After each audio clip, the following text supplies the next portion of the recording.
Hey everybody, it's Andrew here from the Revisionist Almanac. Welcome back to another edition of the Listener Mailbag episode. If you're listening to this right now, the 1975 episode with Kieran B of Best Picture Cast, Myke M of CineMusts, and Peterson W. Hill of The War Starts at Midnight has been up for 1 week. So if you haven't, go check that out first, then come back to this one. Alright, let's get into some of the questions that you all submitted to us. The very first question we got was from one of Kieran's cohorts over at Best Picture Cast, the incomparable Joey R. Joey's question was, shampoo looks stupid, am I right? I want to hear how right my assumption is based on the lame poster. Alright, I can't sugarcoat this one for Joey. Shampoo's a stupid movie. The poster is lame, and I think the movie's even dumber.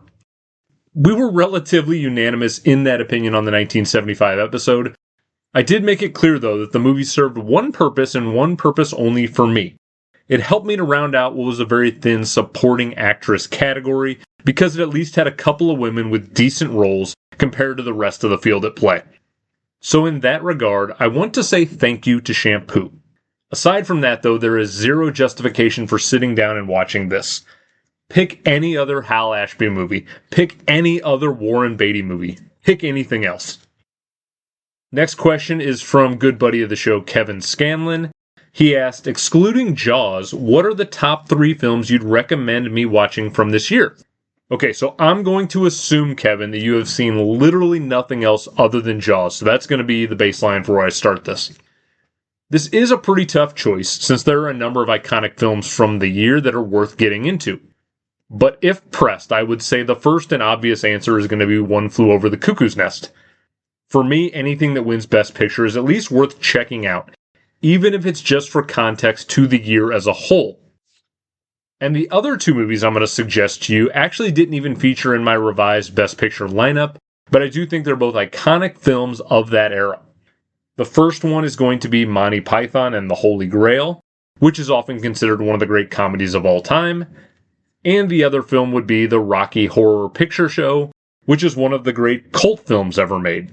So for me, if you only have 3 options, Kevin, watch Cuckoo's Nest, watch Monty Python and the Holy Grail, and watch Rocky Horror Picture. And if you're listening to this, Kevin, you'll have to let me know if you've seen any of these 3 films and what you think of any of them when you eventually get to watching. Alright, next up we have several questions from Chauncey Talese. First question, did Sidney Lumet come closer to winning for Dog Day Afternoon or Network? Now, this was a question that also came up last month on the 1976 episode, and after watching all the films of 1975, I feel even more confident that Network was the movie he had the better chance of winning for. The next question from Chauncey was, assuming Al Pacino finished second to Jack Nicholson in lead actor, who placed third? This is indeed a tricky question. Kieran wisely disqualified James Whitmore from revised consideration on the episode itself, because I think the whole notion of an Oscar nomination going to someone who was being recorded on a stage play is a little bit silly, especially when you consider how many other worthy options there were in the field. Now, I wasn't a huge fan of what Maximilian Schell did in The Man in the Glass Booth, so I would also go ahead and rule that one out, which I think means by default, Walter Matthau was probably the third place finish for the Sunshine Boys. Obviously, George Burns won for this movie in supporting actor, so there was clearly a section of voters that felt some connection to the film, and Walter Matthau also had an Oscar to his name at this point, so there could have been a contingent of voters looking to get him a second gold statue. Next question from Chauncey is, does Keith Carradine have one of the coolest Oscar wins of all time, that being Best Original Song, I'm Easy from Nashville? I'm going to respectfully go with a no as my answer to this. I think if you want to talk about a really cool Oscars win, even in Best Original Song, you can just go back a couple of years from the year we're in right now and look at the legendary RRR win for Naatu Naatu. Another question from Chauncey. He said, who finished second to George Burns in the supporting actor category? As much as I'd like to try and make a case for Burgess Meredith, Chris Sarandon, or Jack Warden, I don't think there's any real disputing that Brad Dourif was the runner-up this year. And I think it also had to be a highly contested race between how much Cuckoo's Nest dominated every other major category. I would assume he was very close to winning over George Burns. And I think Dourif would have been a very worthy winner and he's my favorite performance of the 5 actual nominees, even if I picked Robert Shaw from Jaws as my fully revised winner, as did all the other guys on the episode. The next questions all come from the anointed queen of questions herself, Heather Stewart. First up, she said, is Nurse Ratched really the villain of One Flew Over the Cuckoo's Nest? This is a wonderful question, and it comes up all the time when people look back and talk about Cuckoo's Nest. I think we gave it a fair amount of time on the actual 1975 episode, so go back and check that one out as well. I would also point you towards a guest spot I did on Kieran's show Best Picture Cast, where we had a full deep dive discussion on Cuckoo's Nest. That episode link is in this show note, so check it out as soon as you get done listening to me talk right now. Next question from Heather. What's on your Sidney Lumet Mount Rushmore? Okay, I'm a bona fide Sidney Lumet lover over here. I think he's probably one of my top 10 to 15 favorite directors of all time, and some of his work is very important to my love of the medium. I'm going to start off by saying his feature film debut, 12 Angry Men, would be my first movie on the Lumet Mount Rushmore, and I'd immediately follow that up with Network, which just got done winning 1976 revised Best Picture on the show, and then go ahead and throw in Dog Day Afternoon as the third. When it comes to the fourth spot on his Rushmore, there's plenty of options you can go for. I'm a fan of The Fugitive Kind, which stars Marlon Brando. You've got his Cold War thriller Failsafe, another great choice. Or another great Al Pacino performance in one of his films, 1973's Serpico. But I'm going to go with his final film, which I think nicely bookends his career. That would be 2007's Before the Devil Knows You're Dead. It's a sleek, cool crime drama, and it stars Philip Seymour Hoffman and Ethan Hawke as brothers. It also has Marissa Tomei and Albert Finney in the cast. If you haven't seen the movie, I can't recommend it enough. Go check it out. But please don't let my list be the be-all and end-all. What is your Lumet Mount Rushmore? Go ahead and DM me on any of the socials or an email into the show and let me know. All right, another question from Heather. How did the films of 1975 challenge typical genre conventions?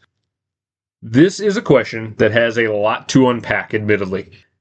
In fact, it would probably require an entire bonus episode dedicated just to the 1970s decade to, I think, really explore this idea. But this is going to give me a future idea that I'm going to take to heart.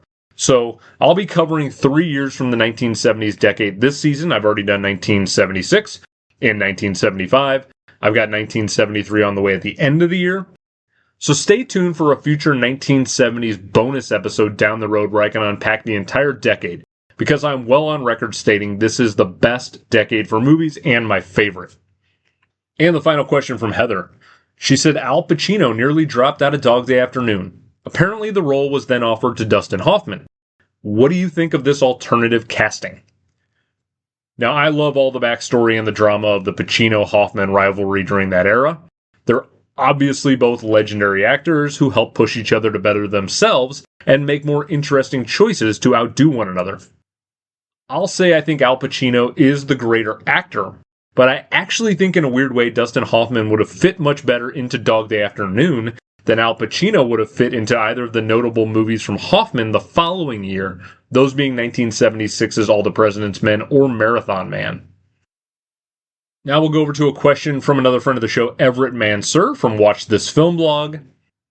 He asked, there are a lot of great international films from this year. What would your nominees and winner be for a Best International Feature category in 1975? Thank you so much for bringing this question, because there were a multitude of awesome foreign language films, and I wasn't able to express my appreciation for all of them on the episode. Let's start off with Tarkovsky's Mirror, which will be my first pick. And it's also the movie I'd give the win to if I was revising the International Feature category. The second film I'm going to include would be Akira Kurosawa's Dersu Uzala. This is the film that actually won that year, and it's a bit of a change of pace for the legendary Japanese director. This time he leaves the land of the rising sun, and he heads west to Russia.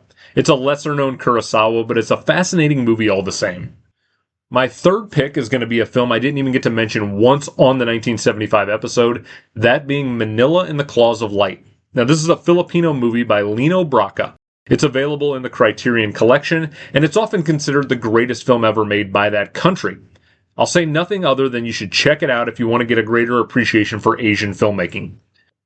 My fourth pick is going to be a little bit controversial since I don't have the most glowing things to say about this movie on the 1975 episode, but I'm going to include Chantal Akerman's Jeanne Dielman.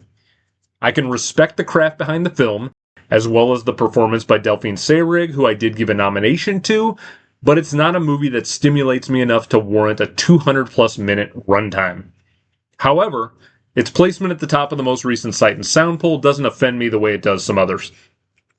And then my fifth and final pick to round out my revised international category might even be more controversial than the last film that I just talked about, and that would be Pier Paolo Pasolini's Salo, or the 120 Days of Sodom.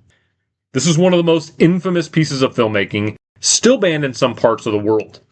But I do think the movie is an important statement piece, and it's also far less taboo than its infamy would indicate. And if you want to hear a much deeper discussion about the film, and what I'll humbly say is the best Salo podcast ever recorded, I was on a recent episode of the 1001 by 1 show to discuss this movie in full, and that will release on Friday, July 25th, so make sure you follow the 1001 by 1 Trinity and check that episode out once it's up. I don't think you're going to be disappointed. Another question from Everett. He said, is the documentary now spoof even better than Grey Gardens? I'll be completely candid with you, Everett. I've not watched a single second of Documentary Now, so I am by no means an authority to answer this question. I did watch Grey Gardens, though, for the first time last year, and I found it to be a fascinating tale, one that I can understand why it has such a fervent fan base for. If there are fans of Documentary Now out there listening, though, right now, go ahead and reach out to me and sell me on it, and I might just get to it when some spare time opens up. All right, turning over to a question from past guest of the show, great friend VP Morris. She asks, if you remade One Flew Over the Cuckoo's Nest today, who would you cast in the key roles and as the director? Now, unlike friend of the show who was on the episode, Myke from CineMusts, who hates doing recasting questions, I'm always game for this kind of stuff. And as we talked about on the 1975 episode, I answered just this on my BPC Cuckoo's Nest appearance. I think Riz Ahmed and especially Robert Pattinson would both be inspired choices to play the lead character that Jack Nicholson did if we were using contemporary stars. Now, the Nurse Ratched role might be a bit trickier to pin down, and I won't take the easy route by saying Sarah Paulson, who I think did an admirable job on the Ratched Netflix series. I'm going to go with either Rosamund Pike or Carey Mulligan. I think both are extremely talented actresses that can handle the material and walk the fine line between menacing and sympathetic. And also, just for shits and giggles, I'm going to keep Danny DeVito, Christopher Lloyd, and Brad Dourif in their roles, even though they're significantly older nowadays, just because that would kind of tickle me. And when we come to the director, this is a much trickier proposition than casting. You need someone who can make the actors feel comfortable, who can handle large ensembles, and not step on the toes of a wire-tight screenplay. So I'm going to take the lead of Milos Forman being European, and I'm going to go with someone else from that continent. I'm personally a huge fan of 2020's Another Round, which was directed by a very talented but still kind of undervalued Danish director, and that would be Thomas Vinterberg. I would like to see what this man can do with the material. But now it's your turn to play along with us.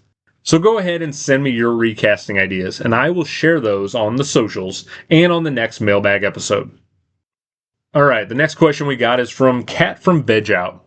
She said, what was your favorite international film from 1975?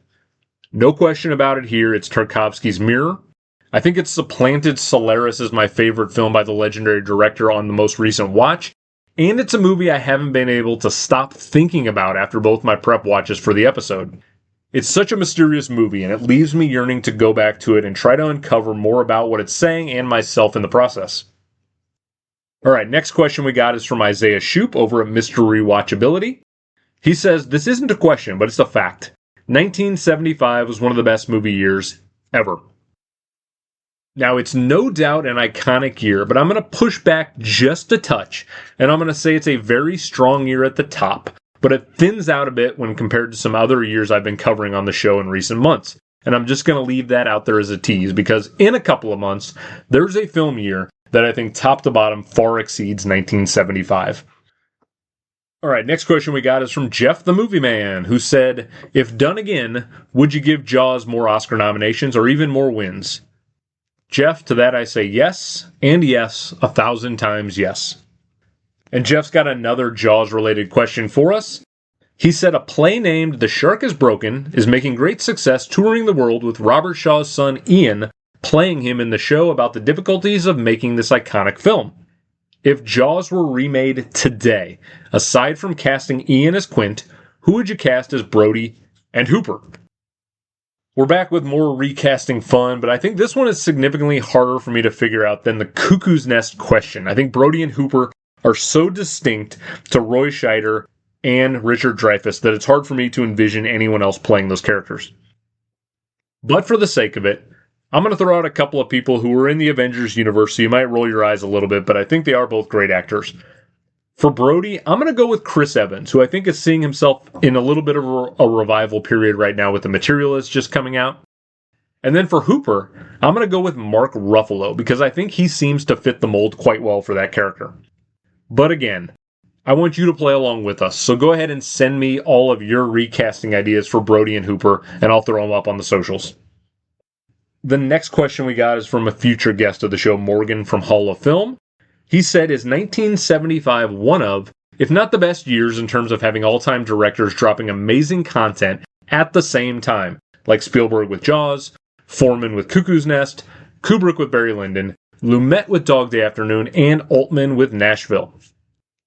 This is certainly in the conversation, though there are a few other good options like 1999, which I covered earlier this season, but I do believe 1975 is on the short list for great years of directors all putting out movies. Alright, up next, question from Jeffrey Mendelson, who asks, Monty Python and the Holy Grail was funded largely by musicians.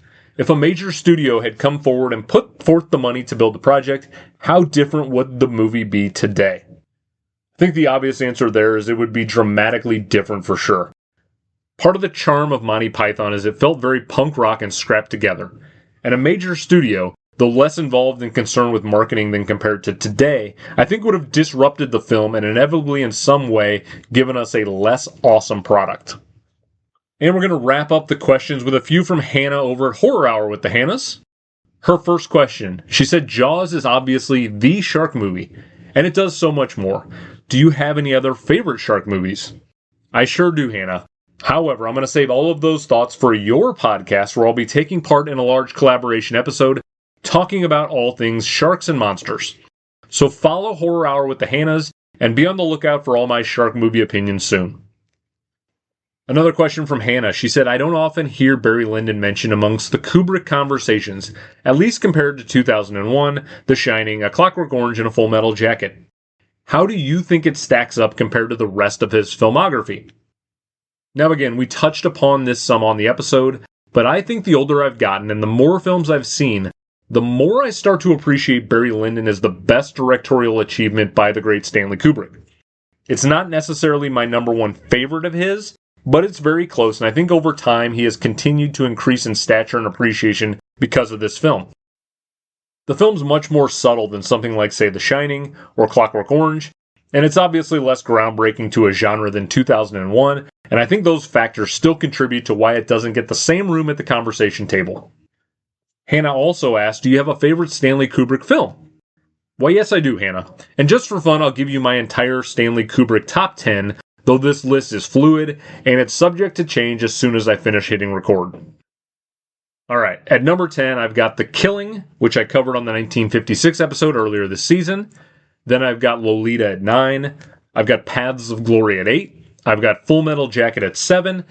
And I've got Eyes Wide Shut at 6, which I gave him a nomination for when revising 1999 Oscars a few months back. As far as the top 5, I've got Doctor Strangelove at number 5. I've got A Clockwork Orange at number 4.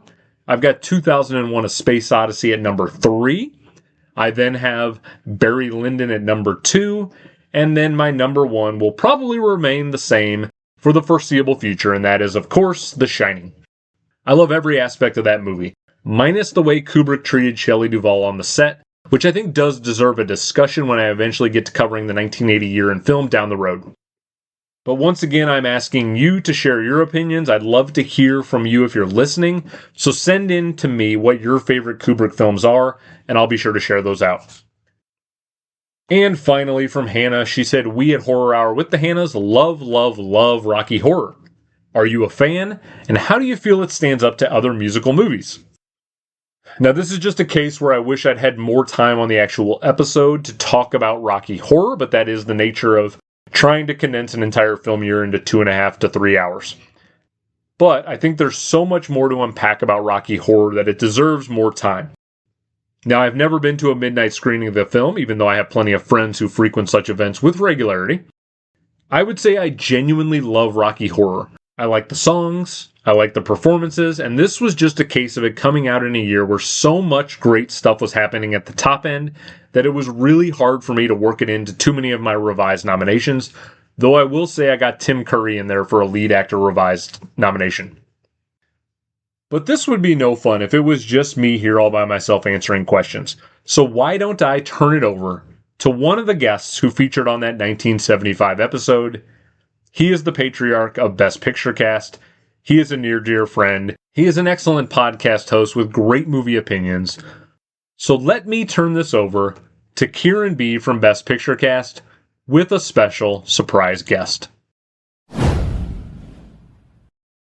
Hi, everyone. It is Kieran B. from Best Picture Cast here, and we're doing listener questions today for the 1975 Revisionist Almanac episode, and I have here Tiffany to help me out. Tiffany, how's it going?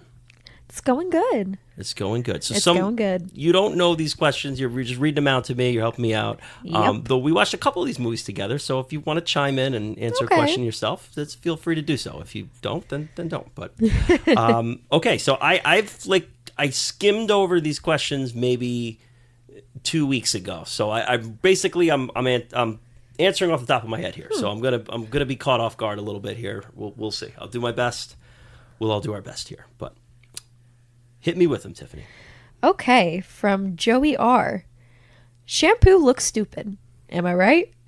I want to hear how right my assumption is based off the lame poster. This is starting off real strong here. Good old Joey. Yes, our very own Joey R. from Best Picture Cast. I think, at this point you've probably heard the episode and you've heard that all four hosts pretty much agree that Shampoo is indeed stupid. Yes, I think Joey, your instincts are strong, my friend. So, okay. Shampoo, not so good. Next, we have Kevin Scanlon. Excluding Jaws, what are the top 3 films you'd recommend I watch from this year? Ooh, great question. So, Kevin, I don't know your sensibilities, and 1975 has got some different types of things. So I'll if I'm assuming you haven't seen anything, maybe you have seen Cuckoo's Nest, and maybe I don't want to recommend it. I would obviously recommend One Flew Over the Cuckoo's Nest. It was my Best Picture winner for this year. But avoiding that, I definitely think you should see Dog Day Afternoon. That's one we watched together, Tiffany. I liked kind of an off the cuff one that wasn't up for any awards, but I think is totally worth watching, would be Night Moves, starring Gene Hackman. That was pretty good. And I'm gonna go with just a boring answer in Barry Lyndon. I think it's Stanley Kubrick's period piece, and it's a little different, but I think you should check that one out. I'll if you want a weird one, I'll say check out Hindenburg, which is starring George C. Scott. It's kind of a bizarre movie from the director of Sound of Music. It's like Titanic in the sky, but it's kind of worth watching, and it's a movie that no one talks about and is rarely ever referenced. So I'll give that as kind of my wild card for that. Okay, Chauncey Talisi, is that right? Chauncey Talisi, the great Chauncey Talisi. Yes, okay. He's guested on Best Picture Cast before. How you doing, Chauncey? Oh, did Lumet come closer to winning for Dog Day Afternoon or Network? Oh, okay. I'll tap into my inner Academy brain here. I don't think he came close at all to winning this year. I think this year was probably Milosh all the way for Cuckoo's Nest, and I want to say maybe Kubrick was a little closer, just with the technical awards they won. So I will say Network, and I think Network probably should have won. I mean, I love me some Rocky, and I think Rocky was a good Best Picture winner and deserved the win, but the Director's Award, I think maybe that should have gone to Network. So, yeah, I'll go Network was closer and more deserving. Another couple from Chauncey. Assuming Pacino finished second to Nicholson, who placed third? Oh. These are like kind of trivia questions. Yeah, for you. it's grilling me a bit here. He's pulling up Google, folks. Off the top of my head. Okay, so we're assuming, according to your question, we're assuming that Pacino was second. The other nominees were Walter Matthau for Sunshine Boys, James Whitmore for Give 'Em Hell, Harry, and Maximilian Schell for The Man in the Glass Booth. So if you're asking me other than Pacino who I thought was second place in the voting, I mean, I'm going to Second to Nicholson. Second to Nicholson. So who placed third? Who placed third? Yeah. And I would imagine that Pacino was second, as Chance laid out. And I guess just doing my kind of matching up cards situation here, I would have to say it's Walter Matthau for Sunshine Boys. I mean, Sunshine Boys won supporting actor, so George Burns wins there. I would think his co-star was probably, if they voted him in, maybe Matthau's next there. So I mean. Maximilian Schell's kind of an old vet who's won in the past. That seems like a tip of the cap nod. And Whitmore's a kind of a weird one-man show nomination. Seems like the nomination was the win for him. So I would have to go with Matthau. Okay. Next. Does Keith Carradine have one of the coolest Oscar wins of all time? Best Original Song, I'm Easy? It's a cool win. He's an actor who, in Nashville, they had the actors write the songs for their characters, which is kind of a weird, fun thing. That's cool. And he's kind of a nice character actor over the years, and never got close to like any kind of award-worthy performances. We remember him in Dexter, had a good role in that. But yeah, it's a cool win. I don't know if it's the coolest. I don't think there's anything that cool about a Robert Altman movie. But yeah, so sure, tip of cap to the Carradines, and we love his family member in Kill Bill, too. All right, and last from Chauncey, who finished second to George Burns in the supporting actor category? He's quizzing me on the standings like here. A little trivia. I think I already said that, but you're really... Okay, we're in the Google again here, folks. I mean, I would like to think it's Brad Dourif from Cuckoo's Nest, who played Billy in Cuckoo's Nest. It very well could have been Sarandon from Dog Day Afternoon, but he's kind of such a small role in that. Yeah, but I'll go with Dourif. I'd like to believe it was Dourif in that. Okay.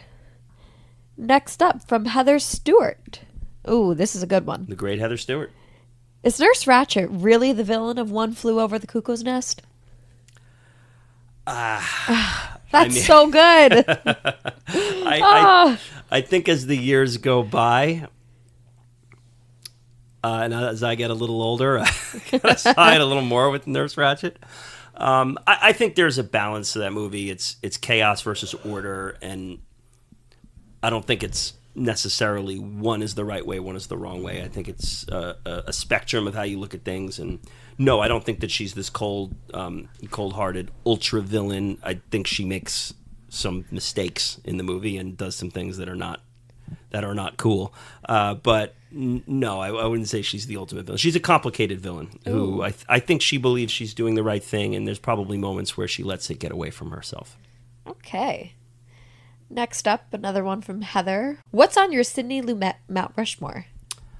Oh, my Sidney Lumet Mount Rushmore. Okay, that's a fun one. Yeah, gotta be 12 Angry Men. That's number one.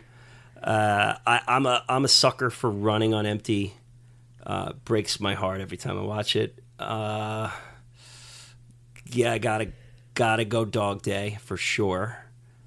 And I guess I'll be boring and say Network. There might be one I'm forgetting off the top of my head, but that's a pretty solid 4 from good old Sid. Huh, okay. It's not The Wiz. The Wiz doesn't quite make my Sidney Lumet Rushmore. All right. And next up, how did the films of 1975 challenge typical genre conventions? Oh, well, I mean, Jaws, of course, is, it basically is the first major blockbuster. It starts the advent of the blockbuster. I think Dog Day does a ton for the heist movie. I mean, I think it kind of brings the heist into a modern satire situation. Barry Lyndon blows the period piece concept out of the water, and what Kubrick does with that really challenges that genre. And that's not to mention what Jaws does in the horror genre too. There's a little build in there with that. So, and then you can talk about Rollerball with sports movies, and Logan's Run with maybe science fiction, futuristic movies. There's a lot going on in 1974, and there's some twists on film noir too. I think it does a lot there. Those are just some examples off the top of my head, but it's a cool year to deep dive. It's a cool year to check out. It's a little dour. I'm ready to not watch a 1975 movie for quite a while now, but yeah, it does a lot for genres, I'll say. I'm going to piggyback off that question. I'm surprised you didn't mention this one, but another genre was Rocky Horror. Of course. Yeah. Of course. That takes like musical and science fiction and horror, and good point, Tiffany. I think I maybe feel like that just totally broke the mold for everything. We watched that knowing nothing about it. First watch, and we just saw the lips start on the opening screen, and we're like, okay, what's happening here? But yeah, how could I forget that? Of course. And last from Heather, Al Pacino nearly dropped out of Dog Day Afternoon. Apparently the role was then offered to Dustin Hoffman. What do you think of this alternate casting? Dare I say chalk? I hate to say it, but those two at that point in their career could interchange probably every role they did. Although it would be pretty fun and wild to see Dustin Hoffman play Scarface. But no, I think Dustin Hoffman would have crushed that role, and as good as Pacino was, Hoffman at that point could have slid right in. And I think Pacino would have been great in like Kramer versus Kramer. Even Rain Man would have been interesting. But those two are kind of exist alongside each other, and I think could have swapped a lot of their roles. Okay, next up we have Everett Mansour. Is that right? Sure. There are a lot of great international films from this year. What would your nominees and winner be for a Best International Feature category of 1975? Well, an easy answer for me, and it was one of my Best Director nominees, and that's Tarkovsky's Mirror. I'm not really into the trippy movies, the kind of dream sequence-like movies, but this one really hit home. I got a little emotional watching that one. I thought it was really, really well directed and really well done. Not for everyone, I could see someone watching that and falling asleep, but I dug it. So yeah, Tarkovsky's Mirror. Cool. All right, and last one from Everett is the documentary Now Spoof even better than Grey Gardens? I might have to read that one. What is the documentary Now Spoof even better than? Okay. I got to be honest and say I don't know what that means, so I'll have to just. Sorry, Everett. I'll have to punt that question. I'm sorry. All right, that one doesn't translate. I watched a lot of 1975 movies. It seems like you've stumped me on this one. Okay, moving on to VP Morris. If you remade One Flew Over the Cuckoo's Nest today, who would you cast in the key roles and as a director? Ooh, this is fun. Great. VP Morris, great to hear from her. Great horror writer. VP is out there. She's a good author. And it is a great question. And we talked, and are they asking for the main roles or all the main roles or just Jack Nicholson's role? Key roles. The key roles, okay. So we talked we talked a little bit about that in the episode, but I have thought a bit about it some more. And is she's asking who would do it today or yes today. If you had to remake it today. Yeah, and we kicked around some ideas, but two of the ones we didn't talk about in the episode, and these are two actors, one if you wanted to play it up some age and one if you wanted to play it down some age. So maybe someone who's a little too young for the role, we try to age them up, and then maybe someone who's a little too old for the role and age them down. So the person who's too old, who I think would do a really good job with it is Robert Downey Jr. Oh, okay. I like that. Yeah, I think he'd be good in that. I actually really, not what I was expecting, but I actually really like that. Yeah, I think he'd have some fun with the role and make it happen. He's probably too old at this point, but yeah. I think he could do a good job. And on the younger side, just fresh off an Oscar win, Kieran Culkin, I think would he would be great. Yeah, I think he'd own it, and he's probably not too young for the role. I think McMurphy's supposed to be like 35 in the movie. I was gonna say he probably would fit right in there. Yeah, I think he could do it better than Chalamet. No comment.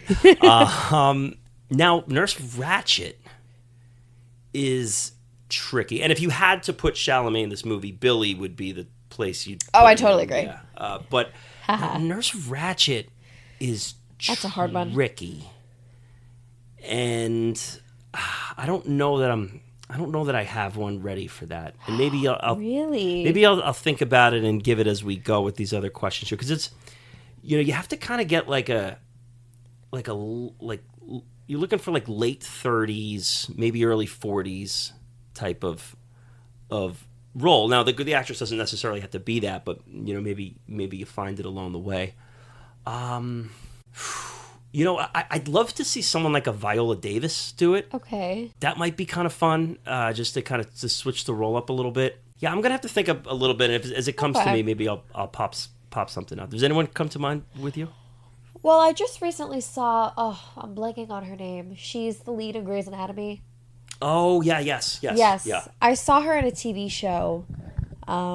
Really creepy, disturbing TV show. But maybe it's only because I see her in a medical role that I think she would be good as Nurse Ratched. Interesting. But I just love her. Ellen Pompeo. Ellen Pompeo. Yeah. Yep. Yes. Yo, that's be cool? a good one. Yeah. I think she'd do a good job. And I know Ellen Pompeo mostly from Old School, which would be such a switch in roles there with that. So cool. I like that a lot. What about director? Do you have a director? The last part of the question was for a director. Who would direct it now? I mean, I would love... Oh, man. I'd love to see like Sean Baker do it and make it like so disturbing. Yeah, Sean Baker's interesting because he's not like one who does adaptations a lot. That's true. What about like a Jordan Peele version? Oh, of Cuckoo's wait, Nest, that would be really cool. Yeah, that would be fun. I mean, a Bong Joon-ho would be cool too. That would be really, really neat. But also to have like the diversity of Jordan Peele, like that would be really cool. Yeah. Cool. Yeah. Next we have Kat from Veg Out. What was your favorite international film from that year? Yeah. Okay. So same. We answered already. Yes. Mirror by Tarkovsky, a Russian film. Good stuff. And Tarkovsky's kind of known for like these really long, slow film, like a 3-hour Russian film, where it's just like all scenery and people like slowly walking in the distance. This one is under 2 hours. I think it's like 100 minutes. It's not bad. Yeah, and it's definitely like it's Lynchy and it's dreamlike, so it's not going to be for everyone. But I would recommend check out that one. Cool. All right. Next up, we have Isaiah Shoop from Mr. Rewatchability. Okay. This isn't a question, but it's a fact. 1975 was one of the best movie years ever. What do you have to say about that? Wow, it's just, I mean, there's What a not statement. not a lot of room for me to say anything. I think that the lineup is probably the best lineup ever as far as Best Picture goes.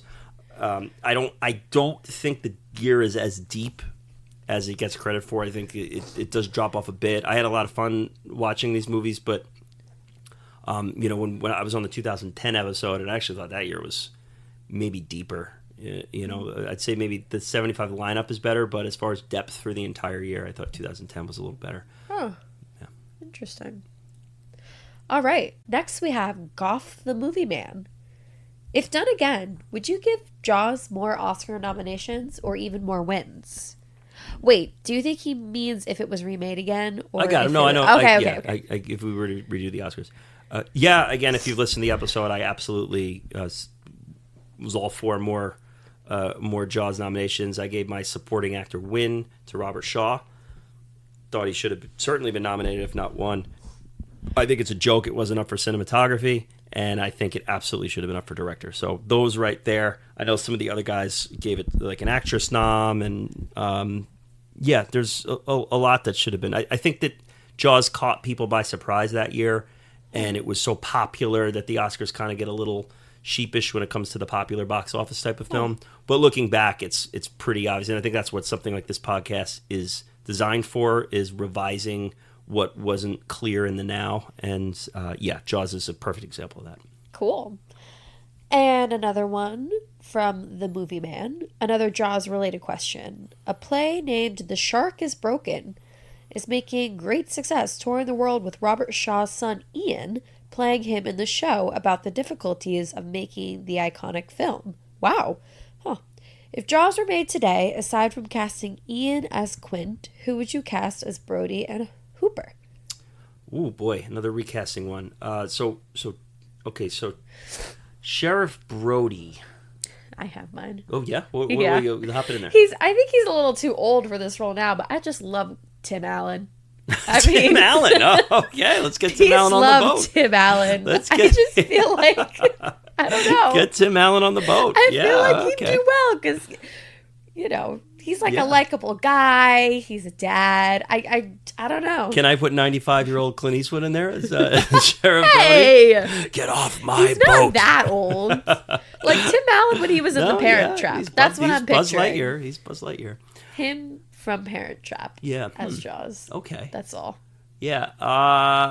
Wow. Tricky one. I'd like to see maybe like a Cillian Murphy as Hooper. Okay. Kind of coming in as a nerdy, do his like Scarecrow from Batman type of thing. And the sheriff. Man, that's tough. The sheriff is hard. Yeah, and Roy Scheider did just such an unbelievable job at that. It's hard for me to imagine anybody else doing that. Yeah, I mean, dare I say Downey Jr. again? I think, he could probably do a little bit of anything. But, let me think on that one, too. And if someone comes to mind, I'll come back at it. Okay. Next up, we have Morgan from Hall of Film. Is 1975 one of, if not the best year, in terms of having all-time directors dropping amazing movies at the same time, like Spielberg with Jaws, Foreman with One Flew Over the Cuckoo's Nest, Kubrick with Barry Lyndon, Lumet with Dog Day Afternoon, and Altman with Nashville? No, I mean, you said it. It absolutely is. It's tough to, they had all of those filmmakers making films at the same time. You also had a Tarkovsky in there, a Fellini in there. It is without a doubt a lot of powerhouse directors in the mix there. So, and don't forget Sidney Pollack doing Days of the Condor, and there's others I'm forgetting. But yeah, it's a mega year for directors, and I think we may have one of those coming up soon here too. Where there's like kind of everybody releasing one here. So hopefully maybe 2026 will be that also. Oh. Okay, next up we have Joffrey Mendelsohn. Monty Python and the Holy Grail was funded largely by musicians.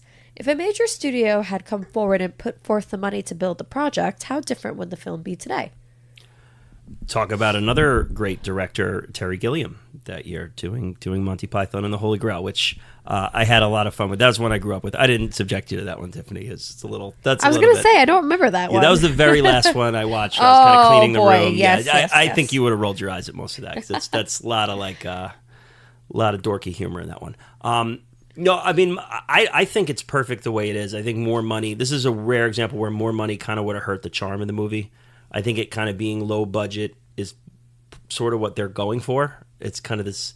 They're purposely look like they're filming a movie with crappy costumes and such. So I don't want to. I don't think I wouldn't mess with that one. I'd leave that as it is.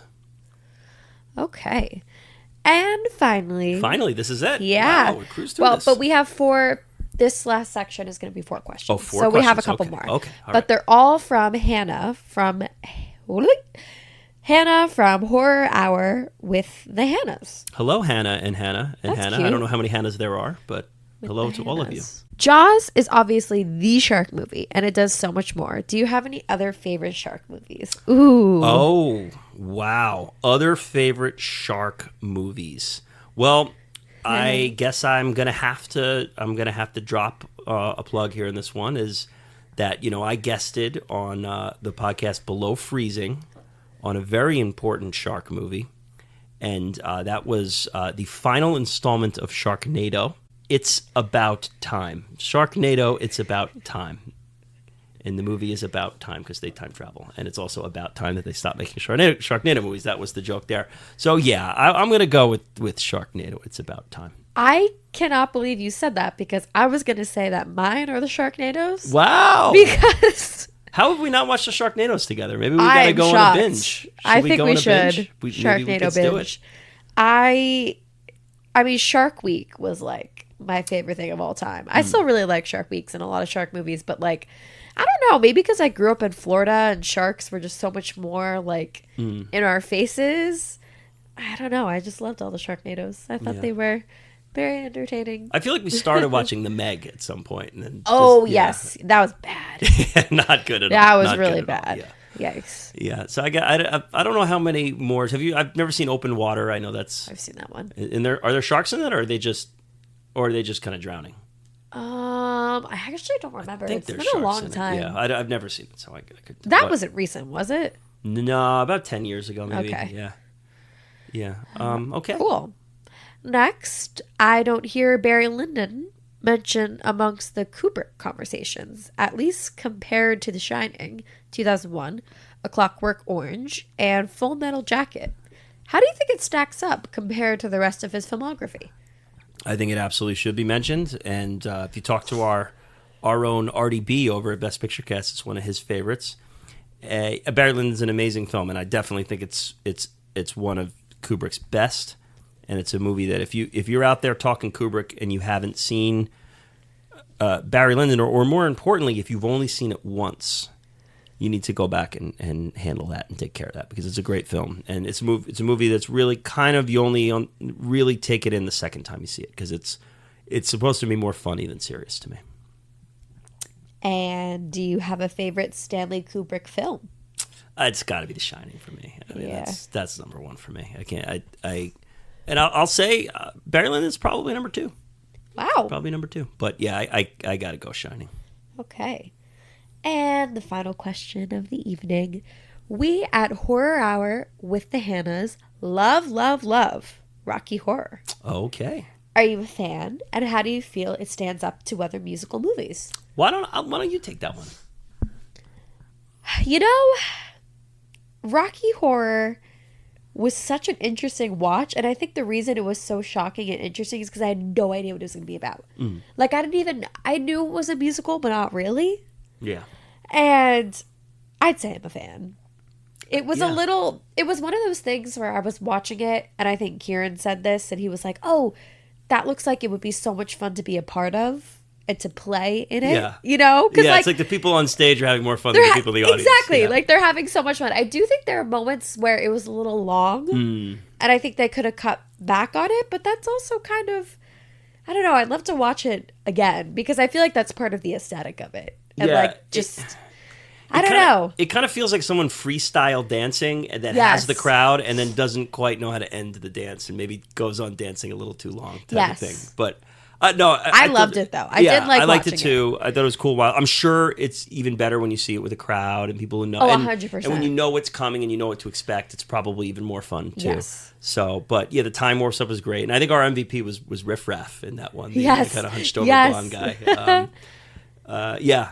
So How it stands up to other musical movies, though, I feel like it's very different. Yeah. I feel like it's very different, and I think there's no set. I mean, there is a plot. I'm a little more inclined to be with like the ones with the powerhouse tracks that like I get excited to hear every time I watch it, and I don't really know that this is that. Like, it had like Time Warp's amazing. The what's sweet that one? transvestite, like that's a fun track. But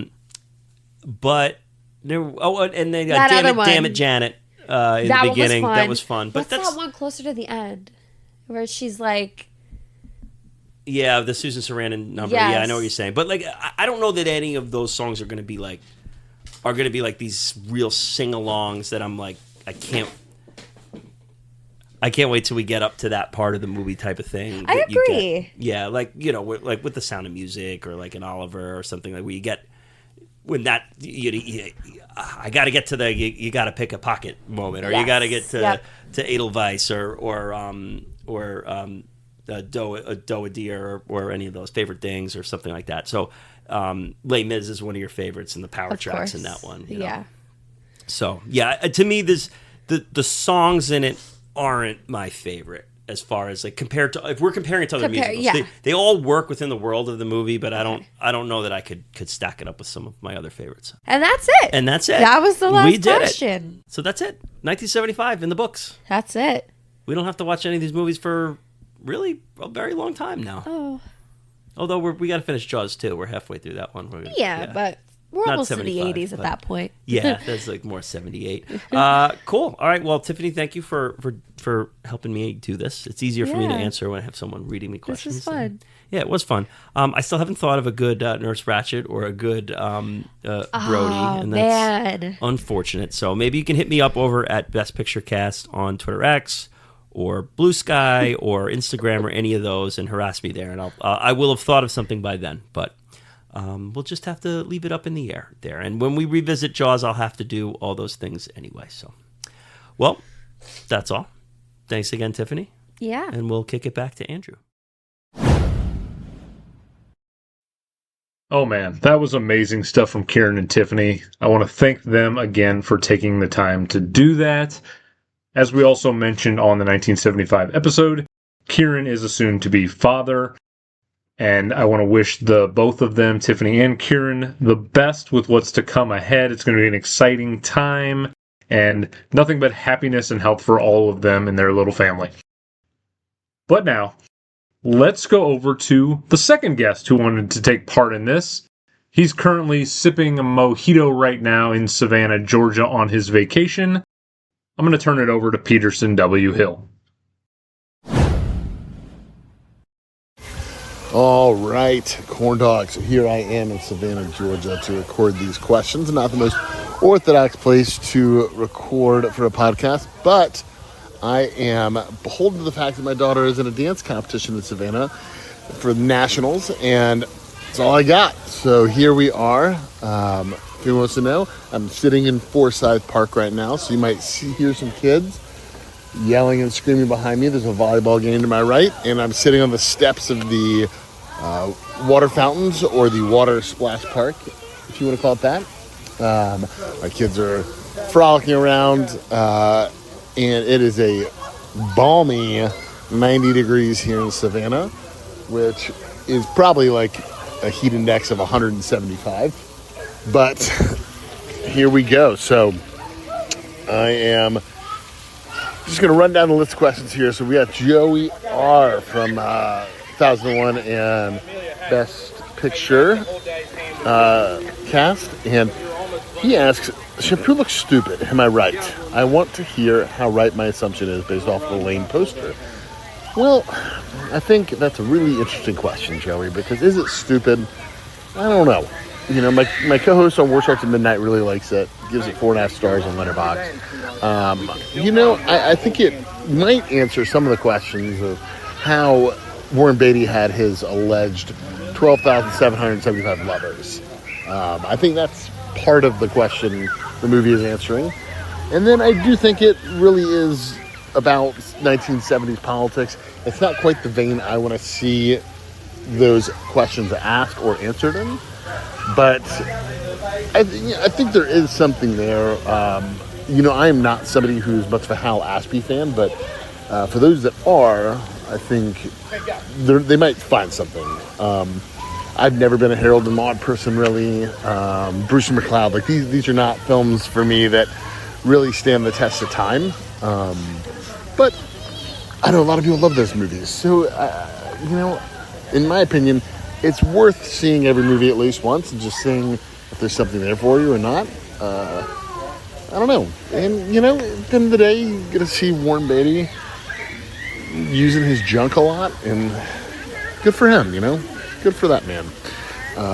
Next, let's go to a question from Kevin Scanlon. So, excluding Jaws, what are the top 3 films you'd recommend me watch for this year? Well, I think it's going to fall into a couple of buckets. I think there's no questions asked. You have to watch Stanley Kubrick's Barry Lyndon, which Catch Me on a Different Day, and I might say it's the best film of 1975. And You Catch Me on a Different Day, and it might be my favorite Kubrick, which is currently The Shining, but between that, Eyes Wide Shut, and Barry Lyndon, I think it's just a credible trio of films, and that's just not even including 2001, The Killing. I am not as big of a fan of something like Full Metal Jacket as many, but you know, Kubrick's arguably the greatest American director of all time. You know, he's certainly in my short list, so I think Barry Lyndon's a must. The coda that movie ends on, when that epilogue happens, is, I think, the true heart of what that movie is about. And I just, Barry Lyndon's just as good as it gets. And then if I was going to go from there, I do think Andrei Tarkovsky's Mirror is just a really seminal piece of work. And it might get you more into Tarkovsky's other work. And that is not a bad place to be. And then I will probably round it out and say Dog Day Afternoon is a must. Sidney Lumet's one of our kind of seminal, I'd say, workman director, but he's certainly more than that. But he's just a sturdy Hollywood director. I think he's really similar to me, someone like Sidney Pollack, who weirdly they share the first name, but these guys made some incredible films, made some that weren't quite as good, but Dog Day Afternoon is Pacino, kind of ahead of his powers. It's just a kind of a great 70s thriller that is certainly about social injustice. It's where we were at the time. But I'd be remiss to say One Flew Over the Cuckoo's Nest is certainly a must. Nicholson giving what is arguably his greatest performance, and that is a man who's given many great performances. And then Nashville, Robert Altman. But the list is deep in 75. As long as you're not looking for female films, unfortunately, that was just a real vast gulf in that regard. And that, unfortunately, is being rectified a little bit in our current age. But yeah, so I think that's a great little start. And let's go to Chauncey Talese next.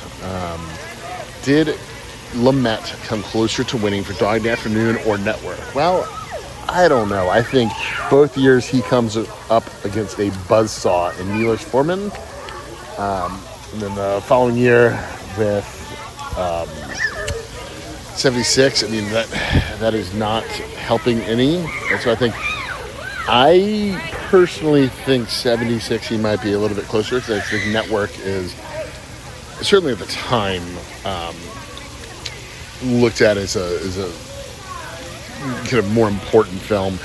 Wins more Oscars with Peter Finch, Faye Dunaway, Beatrice Straight, and Patty Chayefsky. So I think it's probably inarguably Network. And then assuming Pacino finishes second to Nicholson, who placed third? Who placed third that year? That is a tough question, because Nicholson, I don't even know if anybody finished in second. I don't even know if Pacino finished in second, because Nicholson was always bound to win that Oscar. Truly a seminal piece of American film acting. Now, Pacino is so good back Dog Day Afternoon. Truly a wonderful piece of acting. But, man. I am going to go out on a limb and say,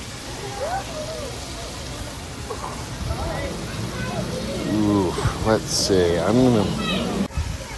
I think the guy to go for is Walter Matthau, a man who never won Best Actor. Now, would he make my five?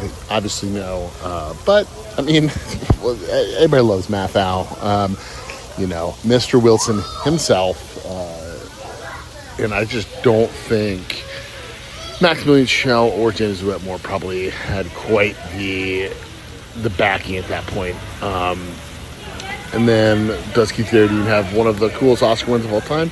Yeah, I like that win. It's a fun win. I like that portion of the movie. So, yeah, I'd go with it being a pretty great win. I'd put it, if we're talking just original song, kind of, it's exciting, something like 3 6 Mafia winning for It's Hard Out Here for a Pimp from Hustle and Flow, which I think is still a pretty fun song from 2005 or the 06 Oscars.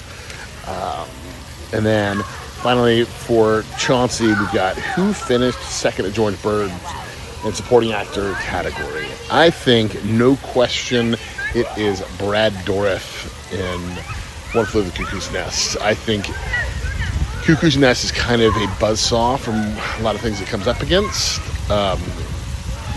Truly a important American film. Dourif, obviously very young. And if you haven't seen The Pit, his daughter is actually one of the main doctors in this year's TV show The Pit, she's very good in that show. But I think Brad Dourif, I think he probably should have won.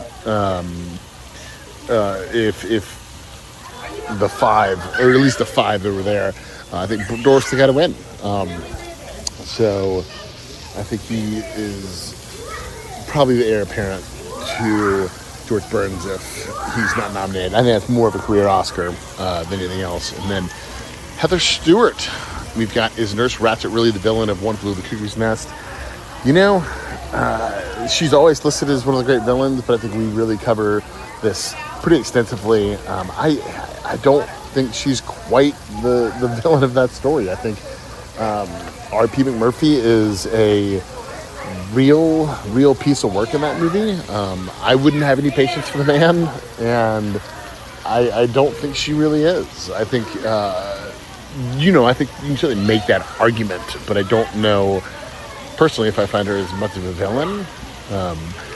I think the movie is certainly about the bureaucracy of trying to manage something as difficult as mental health, especially in the 1970s. And I just don't think she's quite a villain. But I know the read there could be that she's trying to appear as she's not a villain, and she's trying to help people, and that's how she is the villain. I just not the read I have, personally.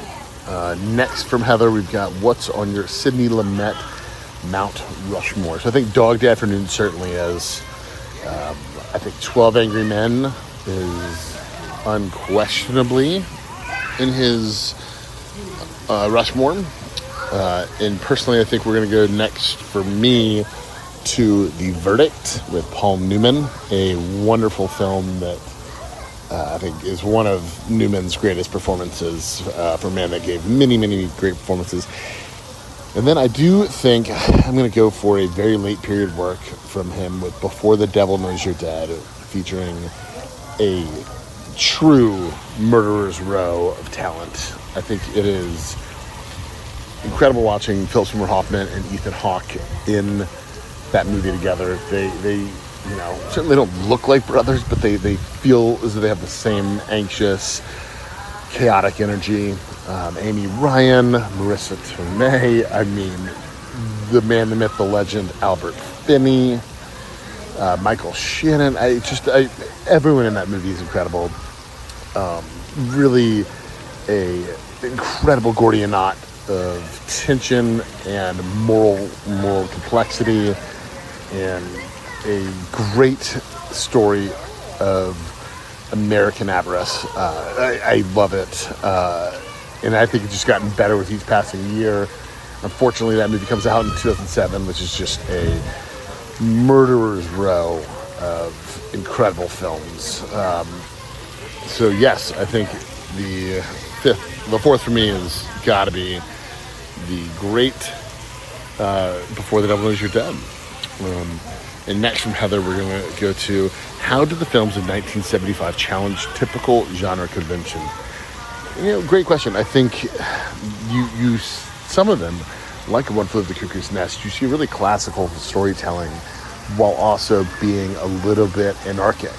I think you have something like Dog Day Afternoon that starts as a pretty typical, bank heist thriller, and then morphs into something much stranger and much more unwieldy. And it's partly, I think, why Pacino is looked at as one of the greatest to ever do it. Nashville, certainly, I don't really know what genre you'd even place Nashville into. Musical kind of ensemble. Certainly we see that kind of replicated in things like Boogie Nights and Magnolia from PTA, 20, 30 years later. And this is, I think, a really important work in many ways. And then also Barry Lyndon, which is turning the entire idea of the stodgy British period picture and making it something kind of vibrant and alive. And, Barry Lyndon's a real piece of shit, and he's a real shitheel. And I think us following him the entire movie is, inherently makes us have some sympathy for him. So that final title card comes up, it kind of blows you over in a way that, I think Kubrick is oftentimes not looked at for his humanity and his humor. And I think Barry Lyndon is maybe the premier film in regard to that conversation relationship he has to that experience of, his cold detachment, but also his kind of vibrant humanity and vibrant humor. And then, lastly, Jaws. I mean, come on. I mean, Jaws is taking the creature feature, if you might want to say that, and attaching this incredible human story to it. I mean, I could bang that drum for forever, but I think there's no questions to be asked that Jaws defies so many conventions and becomes the landmark film it is because it defies those conventions. People needed something new. It was not, you couldn't get away with the same tired creature feature or adventure film, and it needed to be something a little bit more complicated, which I actually think is, running through a film like The Man Who Would Be King. That's a movie that is all about the hubris of these two kind of imbeciles in some way. So I think it's a great year for kind of the reassessment and reevaluation of I think it's a complete reevaluation and reconsideration of typical genre conventions. Next, from Heather, we've got Al Pacino nearly dropped out of Dog Day Afternoon. Apparently, the role was offered to Dustin Hoffman. What do you think of that alternative casting? I think it would have been disastrous. I do think Hoffman's incredible, but I just don't think he's the guy to helm that film. He certainly has the nervous manic energy and a kind of explosive temper, but I think always comes off as a little bit more intelligent on screen and a little bit more kind of understanding of the situation than Pacino sometimes does. So I think Pacino is just the perfect casting in that, and I can't imagine Hoffman in the role. But I am excited to see what they do with this Broadway retelling with Eben Moss-Bachrach and John Bernthal. Next, we're going to Everett Mansour. Everett Mansour says, there are a lot of great international films from this year. What would your nominees and winners for Best International Feature category? And I said 5B. They're definitely going to be Mirror. And then the only one I really thought about after that would be Amarcord from Fellini. That would certainly make the list. And then I'm not quite sure from there, but it's a great question. I probably should have seen a few more international films that year. Plus, I got 28, I believe, and that's, I could have gotten in about 35, and I feel like a real Academy member, I guess. So, is the documentary spoof even better than Great Gardens? No.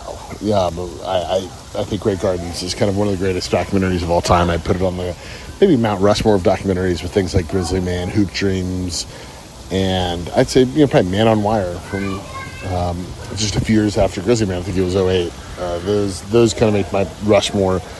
But Now Spoo is very fun. But Great Gardens is an exceptional film. Next, VP Morris asks, if you remade One Flew Over the Cuckoo's Nest today, who would you cast in the key roles and as a director? So I think we did talk a little bit about the actors. The director is the one that, well, I don't think we mentioned, but, this is one for me. Who do you cast? I think it would be interesting if you thought about a guy like Trey Edward Schultz could make an interesting update of this, as well as someone like even a Richard Linklater, I think, could get at the kind of duality of this film. And the director obviously is going to really push the performances in a way, and I think potentially tip the hand on one side or the other. So I think it's really interesting. The director is potentially the more important casting, in my opinion. So I think, or not casting, important hire. Yeah, that's a great question. One very fun one to think about. And next we go to Kat from Veg Out. What was your favorite international film from that year? I definitely Andrei Tarkovsky's Mirror. I like Tarkovsky quite a bit in general, and it's just this beautiful kind of tone poem. And that's fun. I had some nice cannabis waft through the air while recording. No, but yes, I think Tarkovsky's Mirror is just a landmark film. Not my favorite of his films, but not one that is not one that is light to consider. So really heavy subject material, and one that deserves and kind of demands repeat viewing. So next we've got Isaiah Sharp from Mr. Rewatchability. This isn't a question, but it's a fact. 1975 is one of the best movie years ever. So, Isaiah, I'm going to say it's a great, great, great piece of filmic here. There's no question asked that the movies that are nominated are in true landmark piece of 5 films. But the year in general, I think, isn't quite as strong. It's really easy to look at 75 and say, oh, this is just a great film year, which, in many ways it is, but the things we're missing are, there's Cooley High, and that's kind of the only time we have a film with people of color that really breaks through in any meaningful way. So I think that's a big gulf we're missing. Obviously female representation is just not there. So I think those are some of the things I push up against when thinking of 1975 as this groundbreaking film year. I think the Academy certainly is groundbreaking, but the films in general, I think there is something lacking there that pushes it down a little bit from things like, to me, 99, 2007, some other great years. So, next we have, sorry, my sheets blew away a little bit. We have Jeff, the Movie Man. If done again, would you give Jaws more Oscar nominations or even more wins? I think we discussed it a little bit in the episode. To me, give Jaws everything. I think more acting nominations, cinematography. But it should lose to Barry Lyndon in cinematography. That's what maybe the best Lynch film of all time. But everything about Jaws is a masterpiece. It is just a director at the height of his powers. Steven Spielberg is so young and creates one of the most iconic films of all time. I love Jaws, guys. So yeah, give it another 10. Give it another 15 nominations. Give it 20 nominations. Nominate it twice for cinematography. Nominate it twice for screenplay. Good question, Jeff. Another Jaws related question. I'm not going to read the whole thing, but essentially it's talking about how Robert Shaw's son is currently doing a one-man stage play. The shark is broken, and travel the country with it. So that could be your casting for Shaw, but who is going to play Brady and Hooper? Man, I mean, just a great question. And we have been dropping this question back and forth to each other quite a bit. Corns and I on our Discord, a very fun, to me, there's so many great current actors, I think, to shout out Tom Duncan over at Greatest Movie of All Time. He lists Jonathan Bailey could pull off Brody or Hooper in his opinion, and I would say I would definitely lean there.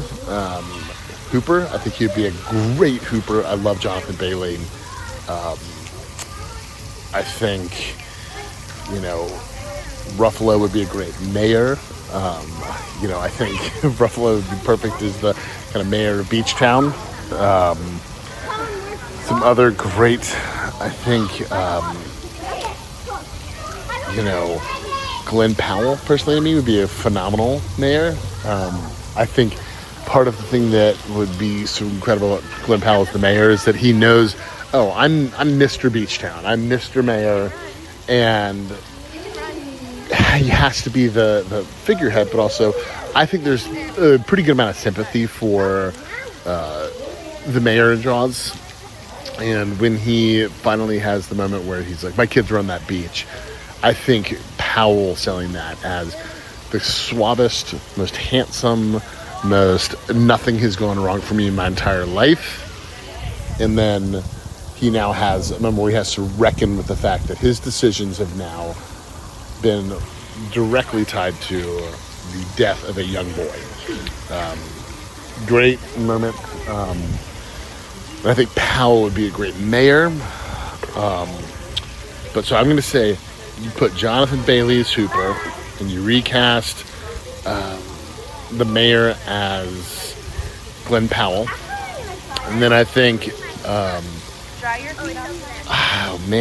Brody's the tough one now. You got Roy Scheider is such a tense actor.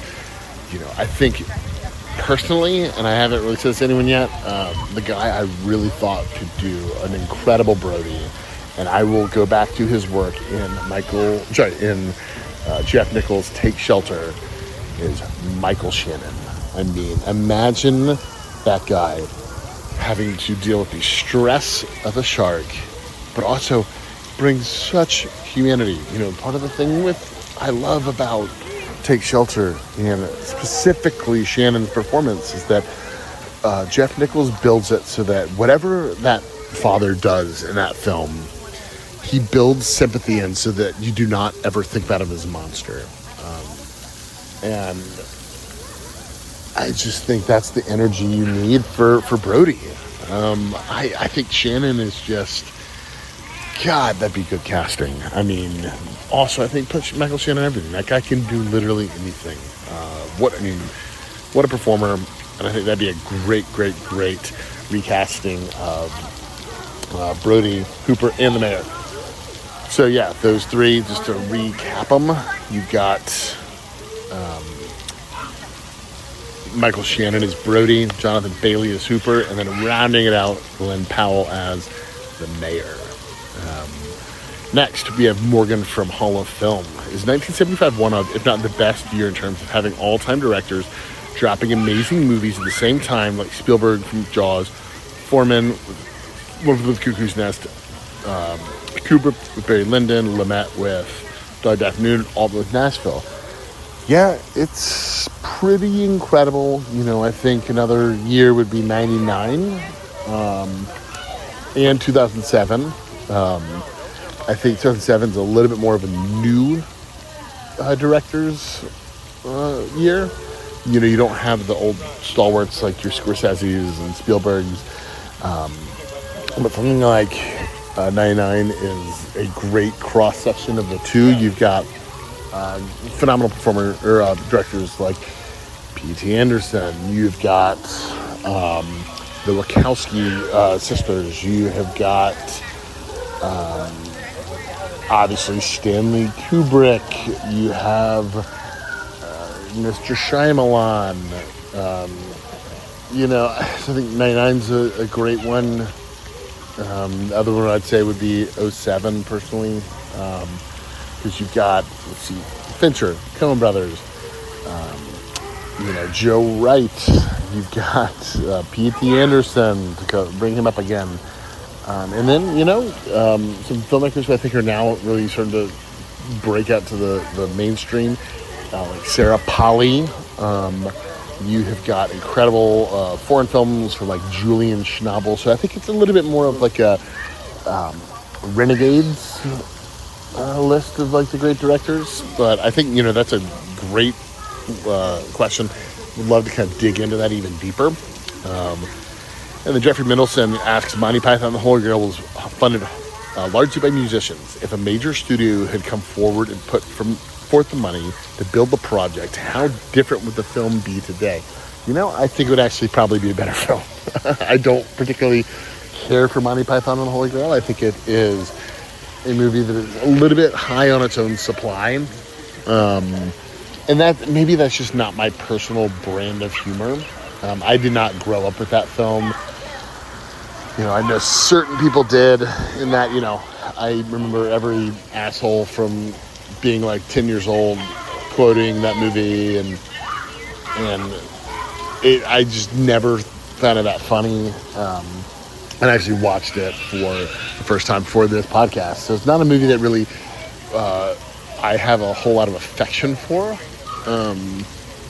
But I don't know, maybe it needed some constraints. Maybe it needed the guardrails of a studio system. I don't necessarily say that's a great thing for all films at all times, but sometimes you need somebody to say no. You need somebody to really come in and put up the guardrails to guide the film a little bit more. And I think for me, that's really where Monty Python falls apart a little bit. It needs some more cohesiveness, and it needs, I think, a little bit more discipline. Personally, that is. I know that film was very beloved, so don't crucify me for that, but it's just a personal opinion, and it's comedy, so it's the most subjective subject other than, I think, horror. It's either it's scary to you or it's funny to you, and that's it. And if it's not funny to you, it's just not funny to you. So Hannah from Horror Happy Hour with the Hannahs. Jaws, and I will say, this is Hannah with an H from Horror Hour with the Hannahs. So Jaws is obviously the shark movie, and it does so much more. Do you have any other favorite shark movies? Yeah, man, I can't say I'm all that well versed in the shark genre. I think something like The Meg from a few years ago was fun. I remember nothing about that movie other than I took a gummy in and watched it, and, had a little fun. Something like Deep Blue Sea, same thing, I watched that when I was like 14 or 13 or something in theaters, and it had a blast, but I feel like if I watched the movie now, I would turn it off after 10 minutes. It's the nature of what that movie is. It's a very silly, dumb movie. I haven't seen any of the kind of Jaws riffs like George C. Scott's Orca, which sounds fun. But I feel like we need another shark movie coming soon. It'd be really fun to see, maybe not something as kind of artistically ambitious as Jaws, but at least something that's more fun. I think it'd be really great to see the genre. In some way, I think it's inherent within Jaws to have this, within shark movies, to have the idea of, it's Captain Ahab. That is, that's Quint's role. That's Robert Shaw's performance. He's playing Captain Ahab. So I think, especially in the year 2025, when everything is falling apart, I think we're going to have a lot of Captain Ahabs coming up soon. So I think there's some political ideology you can find there. I think that would be very fun, just see kind of a modern riff and something that's, maybe tending in that direction, but still pretty silly. And then next we've got, I don't often hear Barry Lyndon mentioned amongst the Kubrick conversations, at least compared to The Shining, 2001, A Clockwork Orange, and Full Metal Jacket. How do you think it stacks up compared to the rest of his filmography? I personally think this is a top 3 Kubrick, if not the best Kubrick. And I think my only reservation with not saying it's his best is that I've always said that The Shining is my favorite. And I watch that film pretty much close to once a year around Halloween. It is certainly my favorite horror film. And I have a lot of respect for that film. It's a pretty wonderful film. And I think it's up for so many interpretations, which I think is part of the magic of that film, is that you can watch it and have a million different ideas of what you're watching. Obviously, Kubrick was not trying to make a moon landing. I'm not trying to bake that in, but that stuff's all fun. And Kubrick never really was like, "Oh, it wasn't about that." So I think that's part of the fun too. Is that it's just such a endlessly you kind of bring your own stuff to it, and what's it about today for me? And I just think that the cinematography of The Shining, just being inside of that that hotel, and just the way it just wraps around itself and goes on forever, and is just it's a set that also can't exist. That hotel couldn't exist in real life. And I think the Overlook is maybe the greatest horror location of all time, which is saying something, I would say. I mean, that's the thing I would put on kind of great horror locations. Obviously, I think Blair Witch as well, but I think, God, The Shining, just what a film. I mean, but I love, Eyes Wide Shut and Barry Lyndon. All 3 of them duke it out. Eyes Wide Shut, it's just, I think Cruise is incredible in that film. Nicole Kidman's incredible in that film. Sidney Pollack, to bring him up again. I think Todd Field's very fun. Is Nick Nightingale. Young Lily Sobieski is very good in her really, I think, very troubling sequence, or 2 scenes or sequences. But Kubrick's a guy that I think in 2 years it could change. I could have a different favorite Kubrick because he's that prolific in what he does. He really just embeds himself into you in a way that other directors don't. You can't ever stop thinking about a Stanley Kubrick film, which I think is part of the magic of his films, is that you just live in your head rent-free forever.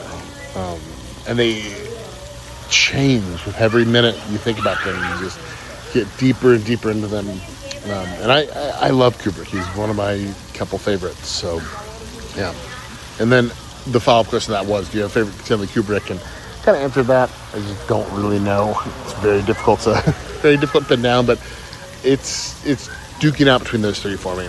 And then We at Horror Hour with the Hannahs love Rocky Horror. Are you a fan, and how do you feel it stands up to other musical movies? So I think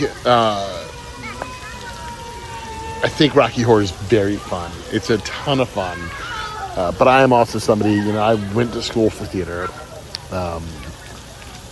I love musicals, I would say my Rushmore of musicals is probably Singing in the Rain, West Side Story. I would, make the argument you can do the 60 and 22 version. I think what Steve does and that modern day retelling is really something special. And then, oh man, what would I do as my last 2? I mean, I might toss something like Once on There, which is, the thing it lacks is the propulsiveness of the musical numbers. So maybe I'd sub that out with Vicente Minnelli's The Bandwagon. I think that is kind of a perfect little movie musical. And then, man, what do I do for my 4th? I don't know. Let me list like 10. Let's say La La Land. We can go 4. I think American in Paris is quite fun and quite good. you know, I don't know. I'm not giving you 10. I love the musical genre. So, does Rocky Horror really compete with those? I don't think so. I think Tim Curry's wonderful in that film, but it's just not to the level of those others. And, I've seen it in a couple of midnight screenings. I don't think I've ever actually sat down on my couch and watched it. So that could be something that I do. I didn't do a rewatch for this because I've seen it a couple times before, and I just knew it wasn't probably going to make my lists. But I love it. So anybody who loves Rocky Horror, I get it. It's just personally it's I think a really fun musical, just not to the level of others for me. So yeah, those are the questions, corn dog. I know I just rambled on for about 40 minutes, and you probably heard a bunch of kids screaming and yelling and the constant soothing sounds of the water. But yeah, doing this 1975 episode was a ton of fun. Really loved the chance to talk with Kieran, Andrew, and Myke about this. Would love to do it again. This was so much fun. And I'm going to sign off for the year 1975. I think you got to go see Jaws and Barry Lyndon. That was great stuff. I appreciate you taking the time, Peterson, while you were on a little family trip to help us with this mailbag episode. I'm also really, really excited to eventually have Peterson back on a future episode. I haven't revealed to him yet what I have in store, but I do anticipate having him back for another episode in the future. And let's wrap everything up on this mailbag with the third guest who is a part of this episode with us. That's Myke Emmel over at CineMusts. Even with a couple of twin newborn babies at the house and that dreaded Utah internet giving him trouble, he still took the time to answer all of these questions, and we are so grateful to have him here. So with that said, let's go over to Myke. Hey everybody, it's Myke. I am back. I am thrilled to be back. I'm looking forward to opening up the mailbag here. There's always so much work and watching that goes into preparing for an episode of Revisionist Almanac, and there's never enough time to talk about everything that you want to talk about or have thoughts on. So I'm excited to read the mailbag questions and see if there's just anything else that we didn't get to cover in the main episode that I can bring up and it can stop gnawing at me. So let's dive into it. So top to bottom here, let's go to our first question, which comes from Joseph Quincy Rogate, who says, "Shampoo looks stupid. Am I right? I want to hear how right my assumption is based off the lame poster." So judging from the episode, I'm kind of the high man on Shampoo. Like, it sounded like it was everybody else's low point, and I thought Shampoo was fine. I was disappointed in it. And I know exactly the poster you're talking about, Joey. I do think it's, I don't know, like, knowing what the movie is, I don't think it's like the worst poster, because it really is just trying to show off, like, these people are hot by 1975 standards, and that's kind of what the movie's about, because on this, like, deeper thematic level, I think it feels like very much like Diet Nashville Zero. Like, there's this subplot of the Nixon election and everything, but like it never really comes off that way. So yeah, I think it's a pretty silly poster. I think the movie is okay though. As I kind of mentioned on the episode, I think it's kind of worth watching just so you can get to Jack Warden's reading of the line, "Now that's what I call fucking," which actually did floor me and kept him in contention for me as a best supporting actor nomination, but I backed out of that because the movie was fine, not exceptional. I don't know. I'd say if you're curious, check it out. Another thing, Joey, just to wrap this one up, you did a wonderful guest spot on my show, CineMusts. We talked about Chinatown, which is the Robert Towne screenplay, and it was kind of wild to me. Like, this is 2 produced scripts away. I had to look it up. He has one in between, the Yakuza, which is I think a Sidney Pollack movie, it sounds pretty wild, but it's kind of weird to go from like the perfection of Chinatown to Shampoo's hodgepodge of infidelity and quirkiness that doesn't really hit. But yeah, I guess that's what I'll say. Like if I'm the high man on Shampoo and I said Shampoo is fine. So moving along to Kevin Scanlon, who says, excluding Jaws, what are your top 3 films you'd recommend we watch from this year? So Kevin, I guess I'm going to assume, like I have to assume you're saying this from a standpoint of like you've seen no 1975 movies, and so I'm kind of recommending you things wholesale. So thank you for taking Jaws out, because that would eat up a pick easily.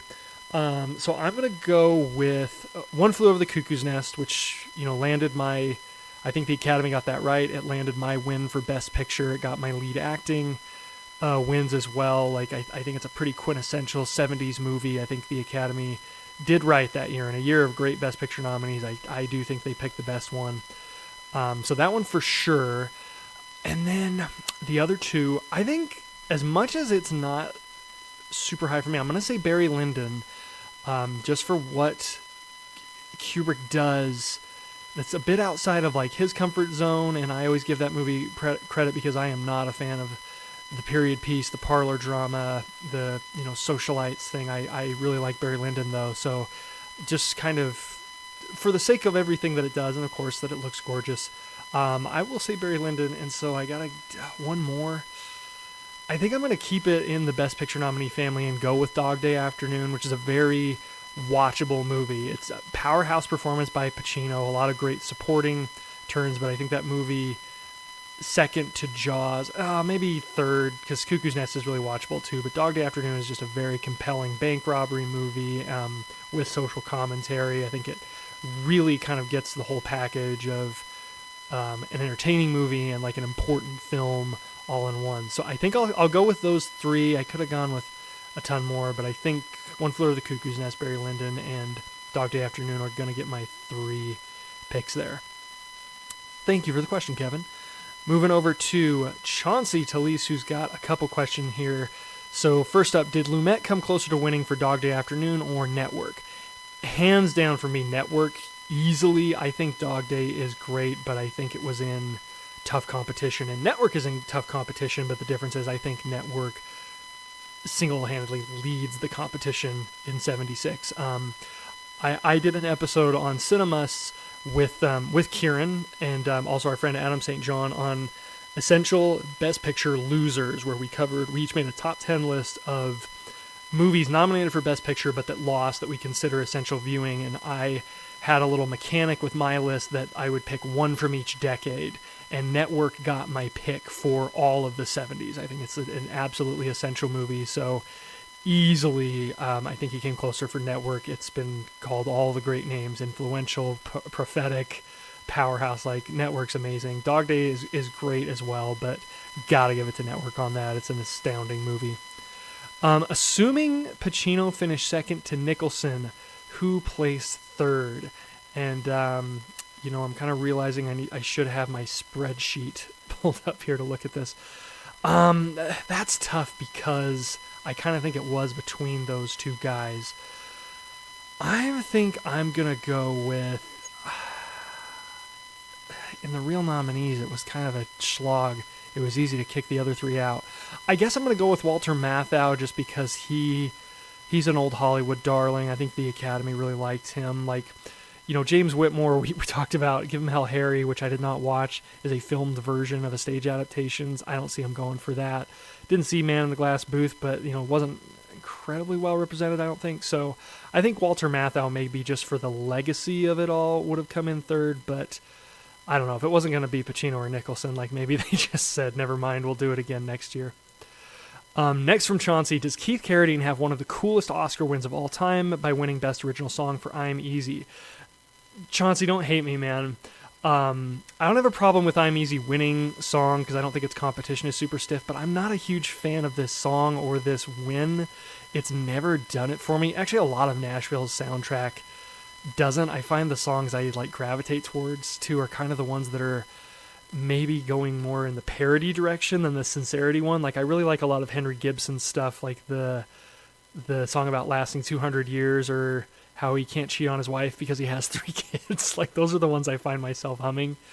I'm Easy is a good scene, not a great song for me. So I don't know if I'm going to rank it up there for me as one of like the coolest Oscar wins. I think it's definitely countercultural and like good for him. Don't have a problem with the win, but it doesn't beat, for me, a recent memory one would be like Bong Joon-ho when he first won screenplay for Parasite, because I think that's the one where he's like staring at the statue like he can't believe it. He's just flabbergasted. And then when he won director and gave shout outs to all the other directors in the category, he had a bunch of good ones. I think a lot of cool wins came from Cuckoo's Nest, getting the big five and kind of being a bit of a countercultural, iconic movie there. But yeah, Keith Carradine, good on him. Glad he's got a statue. I'm still devastated that he died in that frozen pond in McCabe and Mrs. Miller. And last question from Chauncey. Who finished second to George Burns in supporting actor? I think they were going to go with Brad Dourif on this one. And we talked about it on air that like we were waiting for Kieran to bail us out. And this is all on Kieran. It's all on him. It's Peterson and Andrew and I were off the hook on this. But I think for Cuckoo's Nest, Burgess Meredith, I didn't see Day of the Locust. I just kind of think that didn't strike me as the kind of thing that would win. Sarandon, I don't think has enough screen time. I kind of ditto for Jack Warden. So I think this was pretty handily Brad Dourif in second place. Kind of surprised he didn't win, to be honest. But, George Burns getting the old-timer legacy thing. I really, best of luck to him in the votes. I hope he can take on Robert Shaw. I think it's going to be a close heat on that one. Thank you for all those questions, Chauncey. That was kind of fun to work through. Next, we got a couple questions from Heather Stewart. Is Nurse Ratched really the villain of One Flew Over the Cuckoo's Nest? No, I am firmly in this camp, Heather. She's not the villain. We can call her the antagonist, but I think, we talked about this on the episode, like one of the genius parts of the direction and the performance from Louise Fletcher is she doesn't act completely unreasonable a lot of the time. I think a lot of us, when faced with staring down somebody as bombastic as McCready, or McMurphy, sorry, McCready's a different guy, as McMurphy, what would we do? I think like that scene of her with the doctors is vital in trying to suss out, your reading of the character. And if you think she's keeping McMurphy around because she refuses to admit defeat or whether she really believes she's helping him, I think it's a beautifully open-ended performance. And I'm on her side. There's really one scene, and this is one of the things I forgot to mention on the episode, but for me, where she really gets her most like chilling, most like, ooh, I don't like this person, she really nails the line reading of, your hand is staining my window. That's like the most villainous moment to me. That's the one that's like, this woman is a control freak, and I think she's the villain. But man, as that movie goes on, I don't see her as the villain, and I really take issue with any sort of critical writing or podcasting or whatever where people are calling her an evil character, because I really don't think she is. I think she does evil things, but I don't see her as a straight up villain. But definitely like one of the great antagonists. Love her. Next up from Heather, what's on your Sidney Lumet Mount Rushmore? Okay, so we pull up IMDb here a bit. For sure Network, for everything I just went off on way back with Chauncey's question. So Network for sure. I think 12 Angry Men also, because I just adore 12 Angry Men. I think it's kind of a perfect movie. Is Dog Day there? I think Dog Day is going to be on there. I think Dog Day is going to be my 3, and then my 4. I think I'm going to go Before the Devil Knows You're Dead, which I think is his last movie as a director, and way down the line, just to kind of keep it all out of the 70s.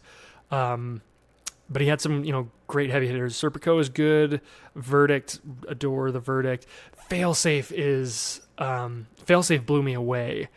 But I think I'll go with those 4. Network, Dog Day Afternoon, 12 Angry Men, and Before the Devil Knows You're Dead, just so the guy could bring it even late in his career.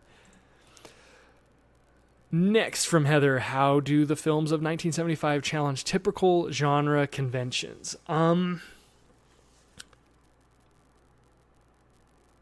This is a really good question. So I would say like some of them don't. Jaws is the first one that pops into my head because Jaws is a monster movie, but Jaws is the elevated monster movie. It's not quite the serious monster movie. I think Jaws has a lot going for it thematically. I don't think it's just cheap entertainment, but it definitely is not like this damning social commentary or, hard-hitting expose. But I think it's a very clever way to tackle a lot of the issues that the other movies do about distrust in institutions and the lone hero who defies them in kind of a popcorn movie package that delivers the thrills and the chills. So I guess that's maybe how Jaws does it. Ditto, I guess, for Dog Day Afternoon, the bank robbery, making things much less about the mechanics of the heist and a lot more about the people, the motivation, the kind of image warfare that goes on and how they have to leverage the media to make them out as like Robin Hood-esque heroes. I can't think of too many robbery movies before that did that. In my memory, a lot of them are kind of just about the mechanics, but also that everybody is just a down, despicable person, kind of a loser, and they have to get caught in the end to get their comeuppance. And this happens in Dog Day Afternoon, but I think you come to really sympathize with these guys, especially with the speech Pacino gives where he dictates his will. Nashville kind of being the musical that wants to be like a less jazzy, less fun, a little more serious, wants to make commentary about show business without really taking a side, that doesn't necessarily want to make a commentary that show business sucks the soul out of you. I guess it does do that too. I don't know. Nashville's still kind of a mystery to me.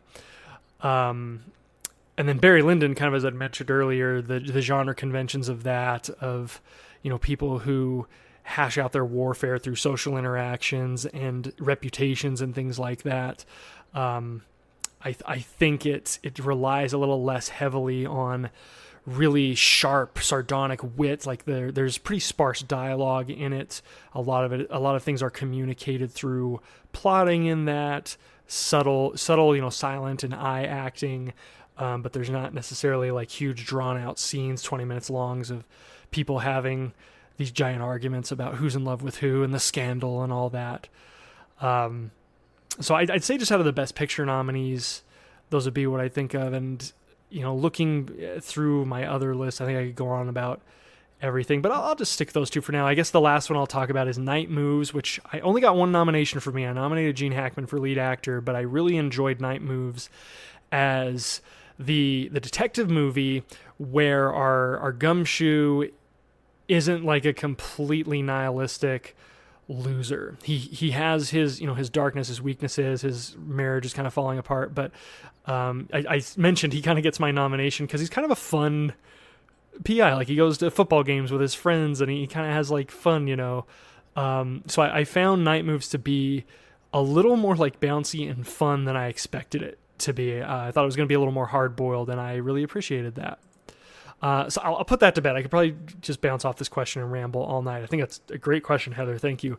And last one for you is that Al Pacino nearly dropped out of Dog Day Afternoon. Apparently the role was offered to Dustin Hoffman. What do you think of this alternative casting? So I'm terrible at casting questions. I can see it, to be honest.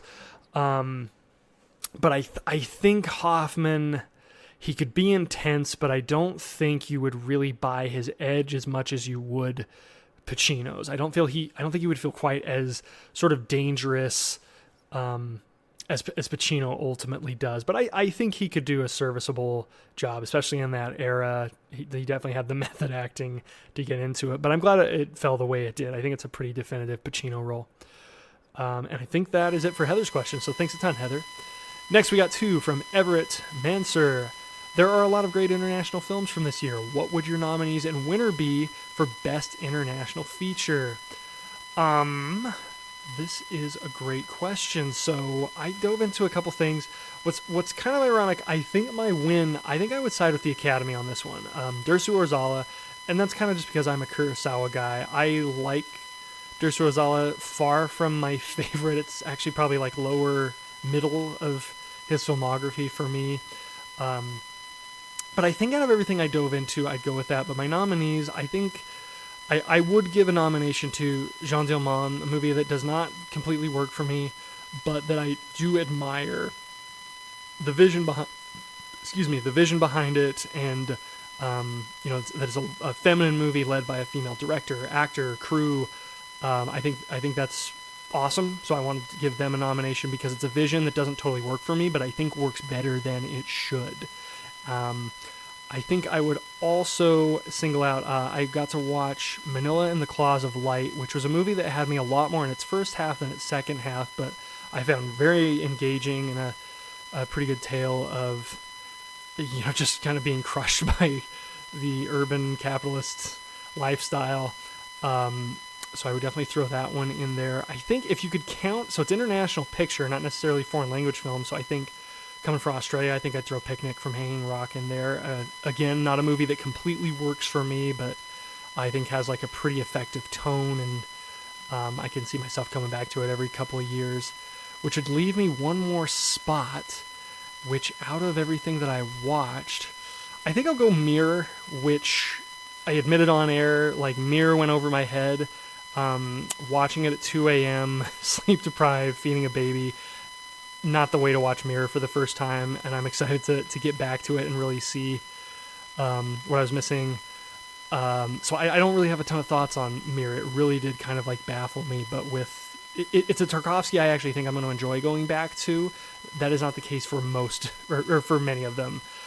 Solaris, I'm not a huge fan, and going back to that one always feels like work for me. So I think I'll make that my 5. I would be very curious, Everett, if you ever want to post out like what you would post in here, because I actually missed a lot of stuff. And maybe I'd have to cheat and put Mama Coosters Goes to Heaven, because I had given that a Best Actress nomination, and I thought that was a pretty fun little political satire. So maybe I'll take out...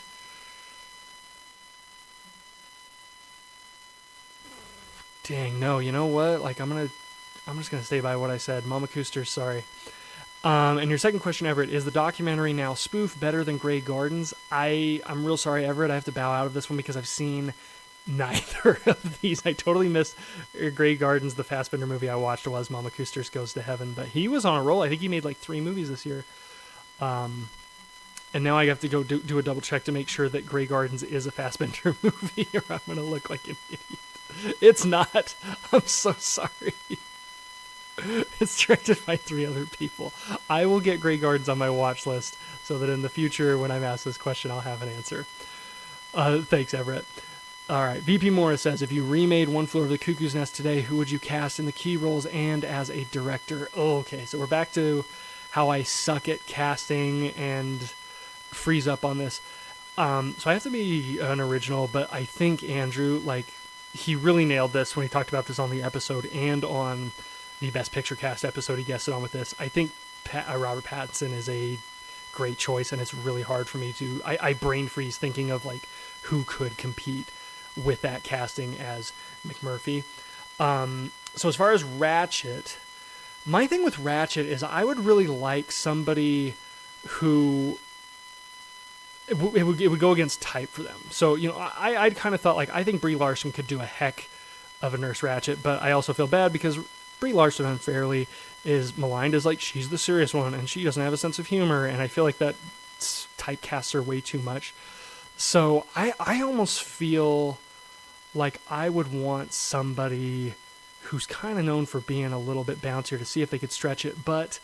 I might have to come back to this one because I can't. I really do freeze up on casting, so I'll see if I can go to director and then maybe come back to Nurse Ratchet. Last one.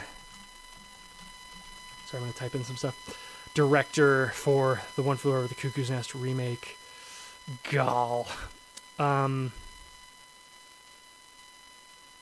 I need somebody who's going to make just a comfortable... I basically, to be unoriginal, I think we have to pick somebody who did what Milos Forman did, which is somebody with the vision, but who is not an authoritarian, somebody who just creates the environment, lets the actors work in. I think I'm going to go with Barry Jenkins on this one. I would love to see what Barry Jenkins could do with One Flew Over the Cuckoo's Nest. I think he could make that environment and do a lot of fun with it. Okay, so I'm kind of thinking I have typed up a list here so I can have a bunch of faces looking at me for my Nurse Ratchet. I would be very interested actually to see what Amy Poehler would do in the role of Nurse Ratched. Now you can roll your eyes and say that's horrible, but I would love to see her bring that like intense Leslie Knope energy, but really have to dial it into seriousness. So I'm going to go with that pick just because I think that could be a little fun to see how that works out. Could be a disaster. I'm not a casting director and never ever could be. So thanks, VP. Kat from Veg Out. Favorite international film from this year? Like I said, I think I'm going to go with Dersu Ozala, but all the six I mentioned, including Mama Koosters, I enjoyed all those movies to an extent. So I'll list them out real quick again. So Dersu Ozala, Jean Dillman, Mama Koosters Goes to Heaven, Mirror, Panicking, Manila and the Claws of Light, and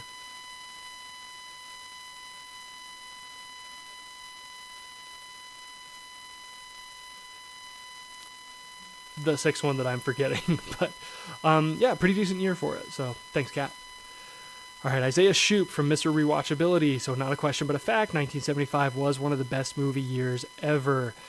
Yeah, there was a lot of good stuff, but I think just to be a bit cheeky, I found in doing the research and watching all the movies that I did, which, definitely could have gotten to more, I found the year to be very top heavy.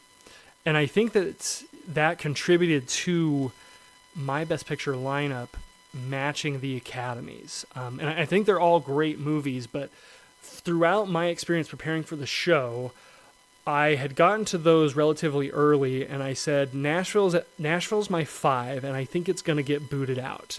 And I kept looking for the movie that was going to boot Nashville, and I never found the movie that so clearly did.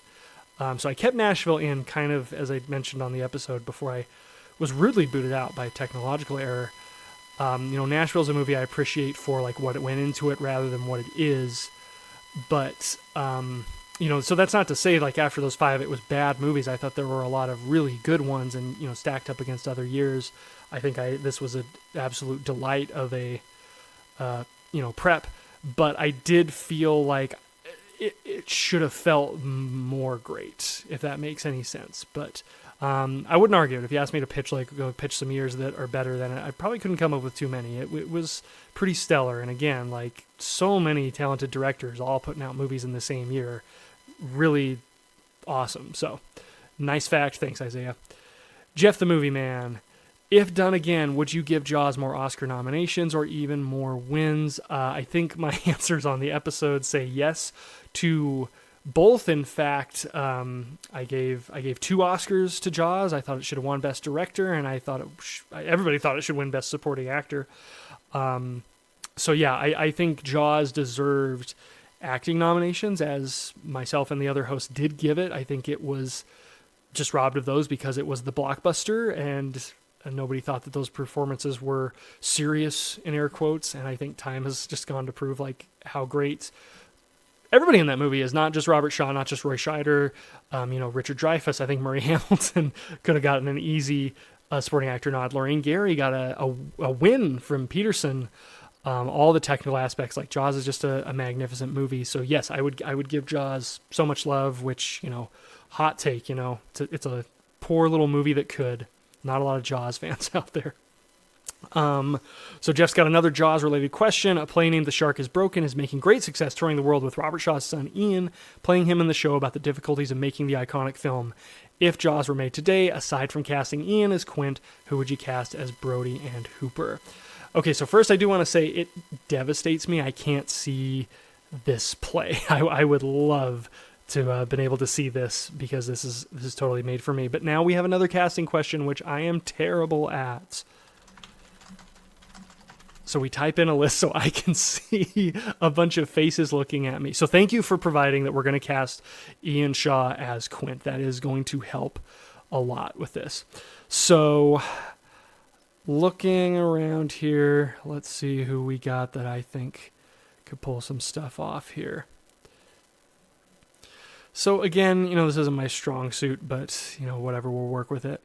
I tend to know the people who are kind of older, and that's where I get into trouble with casting a bit, is he's too old to play this role. But I'm going to try some stuff out. So I think I'm going to try... I want to see Jake Gyllenhaal try out as Brody. I think he could pull that, kind of the newcomer in town, bit of the awkwardness, but like still have the gravitas to be like, this is the guy that's going to do the right thing and pull you through. I'd love, in Hooper, I think I want to go with Edward Norton here. Kind of pulling off like the bossy, in-your-face outsider, going to pull off like the less likability, but I think those two could like team up and be pretty fun. So how about I'll go with those guys, and you can shout at me about how they're too old to play the parts and all that. Like I said, I'm terrible at these guys. I feel like I'm being punked here, but Jaws should never be remade, so I guess that should have been my answer in the first place. I guess that's not your question. It was if Jaws were made today. So anyways, thanks a ton, Jeff. Next, we got Morgan from Hall of Film. Is 1975 one of, if not the best years in terms of having all-time directors dropping amazing movies like Spielberg with Jaws, Foreman with Cuckoo's Nest, Kubrick with Barry Lyndon, Lumet with Dog Day, and Altman with Nashville? And that's just the Best Picture nominees, Morgan. Yeah, so like I'd mentioned, on this Mailbag show and on air, the big surprise to me in doing the prep was every time I got to a movie, I say almost every time, it was directed by somebody I knew. And even down to like the bad ones, I called out Lucky Lady, which was a movie I really enjoyed that I didn't necessarily feel was very good, but I would totally watch again. That was Stanley Donen made that movie. But you've got Tarkovsky, you've got Arthur Penn making Night Moves was one I got excited about. You have Peter Weir with Hanging Rock. Hal Ashby made Shampoo. You got John Huston making Man Who Would Be King. Sidney Pollack's doing 3 Days of the Condor. Like, it really was. That was my standout, like, aha moment from being a part of this episode, was just like, almost all the great directors are putting out a movie this year. And, like, some of them are, like, becoming all-time great directors because of the movies they put out this year. So I think I would say that in terms of, the question was asked earlier, I would align more to like 75 is one of these years for directors, maybe more than it is for, the greatest movies. But it was very impressive to just keep going through the filmographies. And I eventually got into this pocket where I was like, okay, what person that I know and admire directed this one? Because I knew it was going to happen. So I am glad that kind of got called out too. Thanks, Morgan. All right, we got Jeff Mendelson. Monty Python and the Holy Grail was funded largely by musicians. If a major studio had come forward and put forth the money to build the project, how different would the film be today? Sorry, Jeff. I love these stories. I especially love the One for Life of Brian, where George Harrison, funded him a lot of money, and reasoning was like, well, I just want to see the movie, the world's most expensive movie ticket. So yeah, I think if I'm remembering right, Holy Grail's, got pitched him from Pink Floyd, Led Zeppelin, and all these people. I think that's kind of vital to the movie's identity as, ridiculous and just kind of countercultural as it is, like, because it's not only made from the filmmakers and actors who have this experience, but these are also these kind of countercultural musicians at the same time. So you have all these people of like a similar mindset about art, working in different artistic mediums, all coming together, putting the money in to build this project. I think if a studio came in, I think a lot of the jokes would be cut for being too silly, going over their heads, for dragging on too long, kind of the typical things that executives, it would be like crowdfunded and stuff. But instead, I think it's great that people who are putting out weird, trippy music, put in money to be like, yeah, let's make this kind of silly movie that's very grimy. I think that's really vital to its identity. So thank goodness a major studio didn't back them, because I think Monty Python and the Holy Grail actually looks really great. I don't think you'd ever know it was made for basically nothing. I think you'd know the budget was low, but I don't think looking at that movie, you'd be like, you could guess the number it was actually made for. So hats off to all those guys. They did great. And, sorry I couldn't give it more nominations. I love Monty Python and the Holy Grail. So for more love on that, we do have an episode of it on CineMusts to gush about it. So I guess I'll move on there. All right. And our final questions come from Hannah from Horror Hour with the Hannahs. So number one, Jaws is obviously the shark movie, and it does so much more. Do you have other favorite shark movies? I'm sure, I record this separate from all the other hosts. I'm sure everybody is going to say the same thing, that it's like exactly what you said, Hannah. Jaws is the good shark movie, and then there's fun shark movies, and then there's bad shark movies, and there's kind of only those three categories. Maybe there's like dog shit shark movies. Maybe there's a fourth category. So I'll name out two that I just have a fondness for. Deep Blue Sea, which is a ridiculously dumb movie, but I think it just knows that it's ridiculously dumb. I think it's a ton of fun. It's kind of worth it just for the Samuel L. Jackson moment alone. And it's a great kind of like sleepover movie. So I'll go Deep Blue Sea, and another one a little more recent, but 47 Meters Down. And that is largely an experience thing, because there was a day, my wife and I had been pretty recently married, and we're a little burned out from all our responsibilities. So we both took a day, we played hooky off of work, and we just went to the movies, and we, had lunch together. And the movie we saw was 47 Meters Down, and it was like, yeah, the movie's not good, but like it is what it is, and it was fun, and I always have a soft spot in my heart for it. I have yet to see the sequel. So I'll go with those two, and I guess I'll also say I'm not quite the shark aficionado, because I get very snobbish, and I'm just like, it's not Jaws, it's not good. I've yet to see The Shallows, which a lot of people will say high praise for, and I've never seen a Sharknado movie, so I'll keep an ear out for if those get mentioned on the other host mailbags. Next question. I don't often hear Barry Lyndon mentioned among the Kubrick conversations, at least compared to The Shining, 2001, A Clockwork Orange, and Full Metal Jacket. How do you think it stacks up compared to the rest of his filmography? For me, Barry Lyndon is fairly middle of the pack, which sounds bad until you remember Kubrick didn't really make that many movies. I would definitely put it ahead of Full Metal Jacket, and you can come after me here. I'd put it ahead of Eyes Wide Shut, which is, I know, a movie many people love, and I think is a good movie, but it's pretty towards the back for me.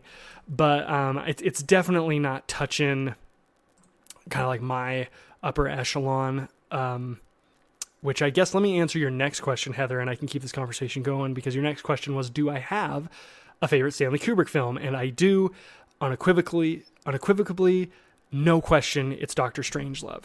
Absolutely no contest for me. It is one of the best directed movies, I think, ever, by sheer virtue of the tonal tightrope that it balances. That movie is the most slapstick, most ridiculous, absurdist comedy, and also like one of the most like sombering political thrillers ever made. I think it's insanely accessible. I think it's as smart and as complicated a movie as Kubrick's done. I think it does have a lot to say about things, but because it does things in the very silly manner it does, I think it has, so many fans. No, I've never heard anybody say like that movie is bad or overrated, but it's never up there with 2001 or Clockwork Orange or Shining in conversations, and I think it absolutely like trumps them all. And my challenge to Revisionist Almanac is, I forget the year, but it's My Fair Lady's year, and you all have a job to do to get Kubrick his Oscars then for Dr. Strangelove, because it's my favorite Kubrick movie. I might even say it's the best Kubrick movie. But yeah, I'm also, 2001 would be like my next slot in there, and then maybe Clockwork Orange, maybe Shining. They kind of duke it out for 3 and 4. So then I think like Barry Lyndon is coming in after all those. I'm less familiar with it. I have a good time with it always, and I think as years go on and I'll rewatch it, it'll creep up. But yeah, it's not mentioned as much, I think, because it's kind of out of his wheelhouse. I think people see Kubrick as the puzzles guy. He's the 2001 guy, where it's the more questions than it answers thing, or he's the Shining guy. Or the Clockwork Orange, he makes like the disturbing movies or the iconoclastic movies, and Barry Lyndon is kind of on the surface like it's another historical, not biopic, but it's like a parlor drama, and that's not what people are super drawn to. It's kind of interesting to me. This is the movie he kind of pivots to when he can't make his Napoleon project get off the ground. But everybody I've talked to, I'm always the low man on Barry Lyndon. Everybody I always talk to always says I should have it way higher, and that I'm always, missing things, which I wholeheartedly believe, because I enjoy it a little more each time. So I would love to hear from everybody else, like where it stacks up on their Kubrick rankings, because he's got a heck of a filmography, and there's a lot of different orders you can do that list on, and I probably don't have like too much I'd come at you for. Okay, last question from Hannah. We at Horror Hour with the Hannah. Love, love, love Rocky Horror. Are you a fan, and how do you feel it stands up to other musical movies? Okay, I'm not a Rocky Horror fan. I think Rocky Horror is fine. Here's the deal. I'm too much of a square.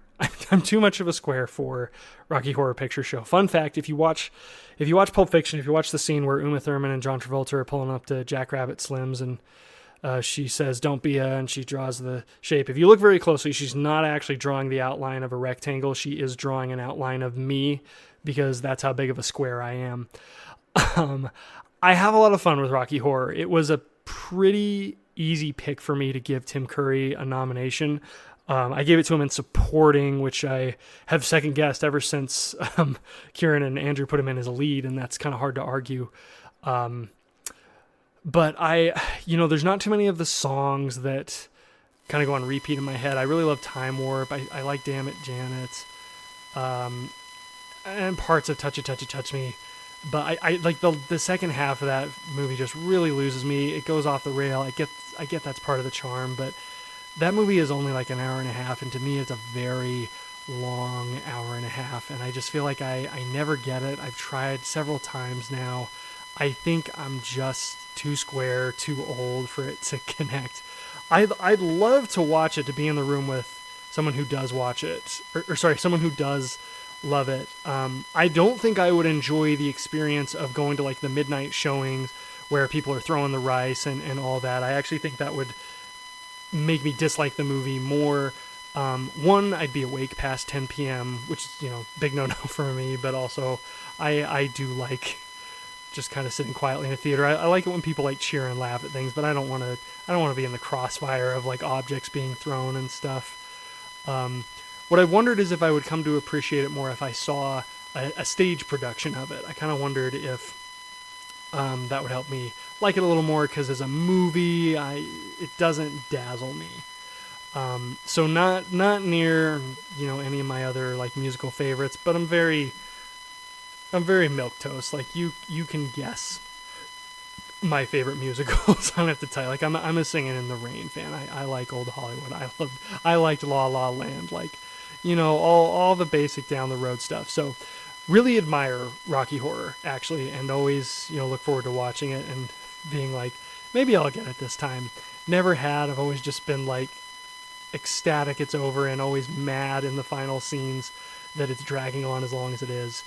But it's unique. It's something. I had a wrestle with myself on whether I preferred that or Tommy, because Tommy was a first time watch for me on this.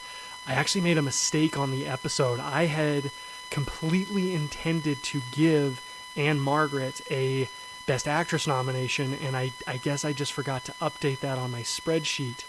I can't even remember who I would have replaced now, so like what's done is done, but that's just me throwing in one more thing from Tommy. I think I would prefer to rewatch Tommy over Rocky Horror again, but it was like pretty close because they had similar problems where towards the end I was like, we can really start wrapping this up. I think Tommy doesn't have anything near the level of Tim Curry's performance in it, so pros and cons there. So sorry, Hannah, if I don't mean to upset you. I'm glad you guys love it. Tell me what I'm missing, and maybe if I ever drag CineMusts out of its comatose state. Never covered Rocky Horror before, so maybe we can get you on and you can help me see the light on that a bit. And that is a mailbag. Good gravy. Thank you guys for hanging with me through all my rambling. I hope Andrew has cut 70% of it. But, whatever. Thanks for listening. Thanks for letting me be a part of the show. It was great going through this year, and I'm going to put it to bed now. I think I'm going to get out of 1975 and enjoy something else. 1973, maybe. Who knows? But you all take care. Watch cool movies. Bye.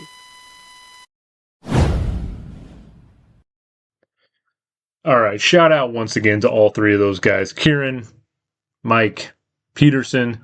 Loved having all three of you on for this episode. I could not have asked for a better trio of gentlemen to talk about one of the great Best Picture lineups of all time.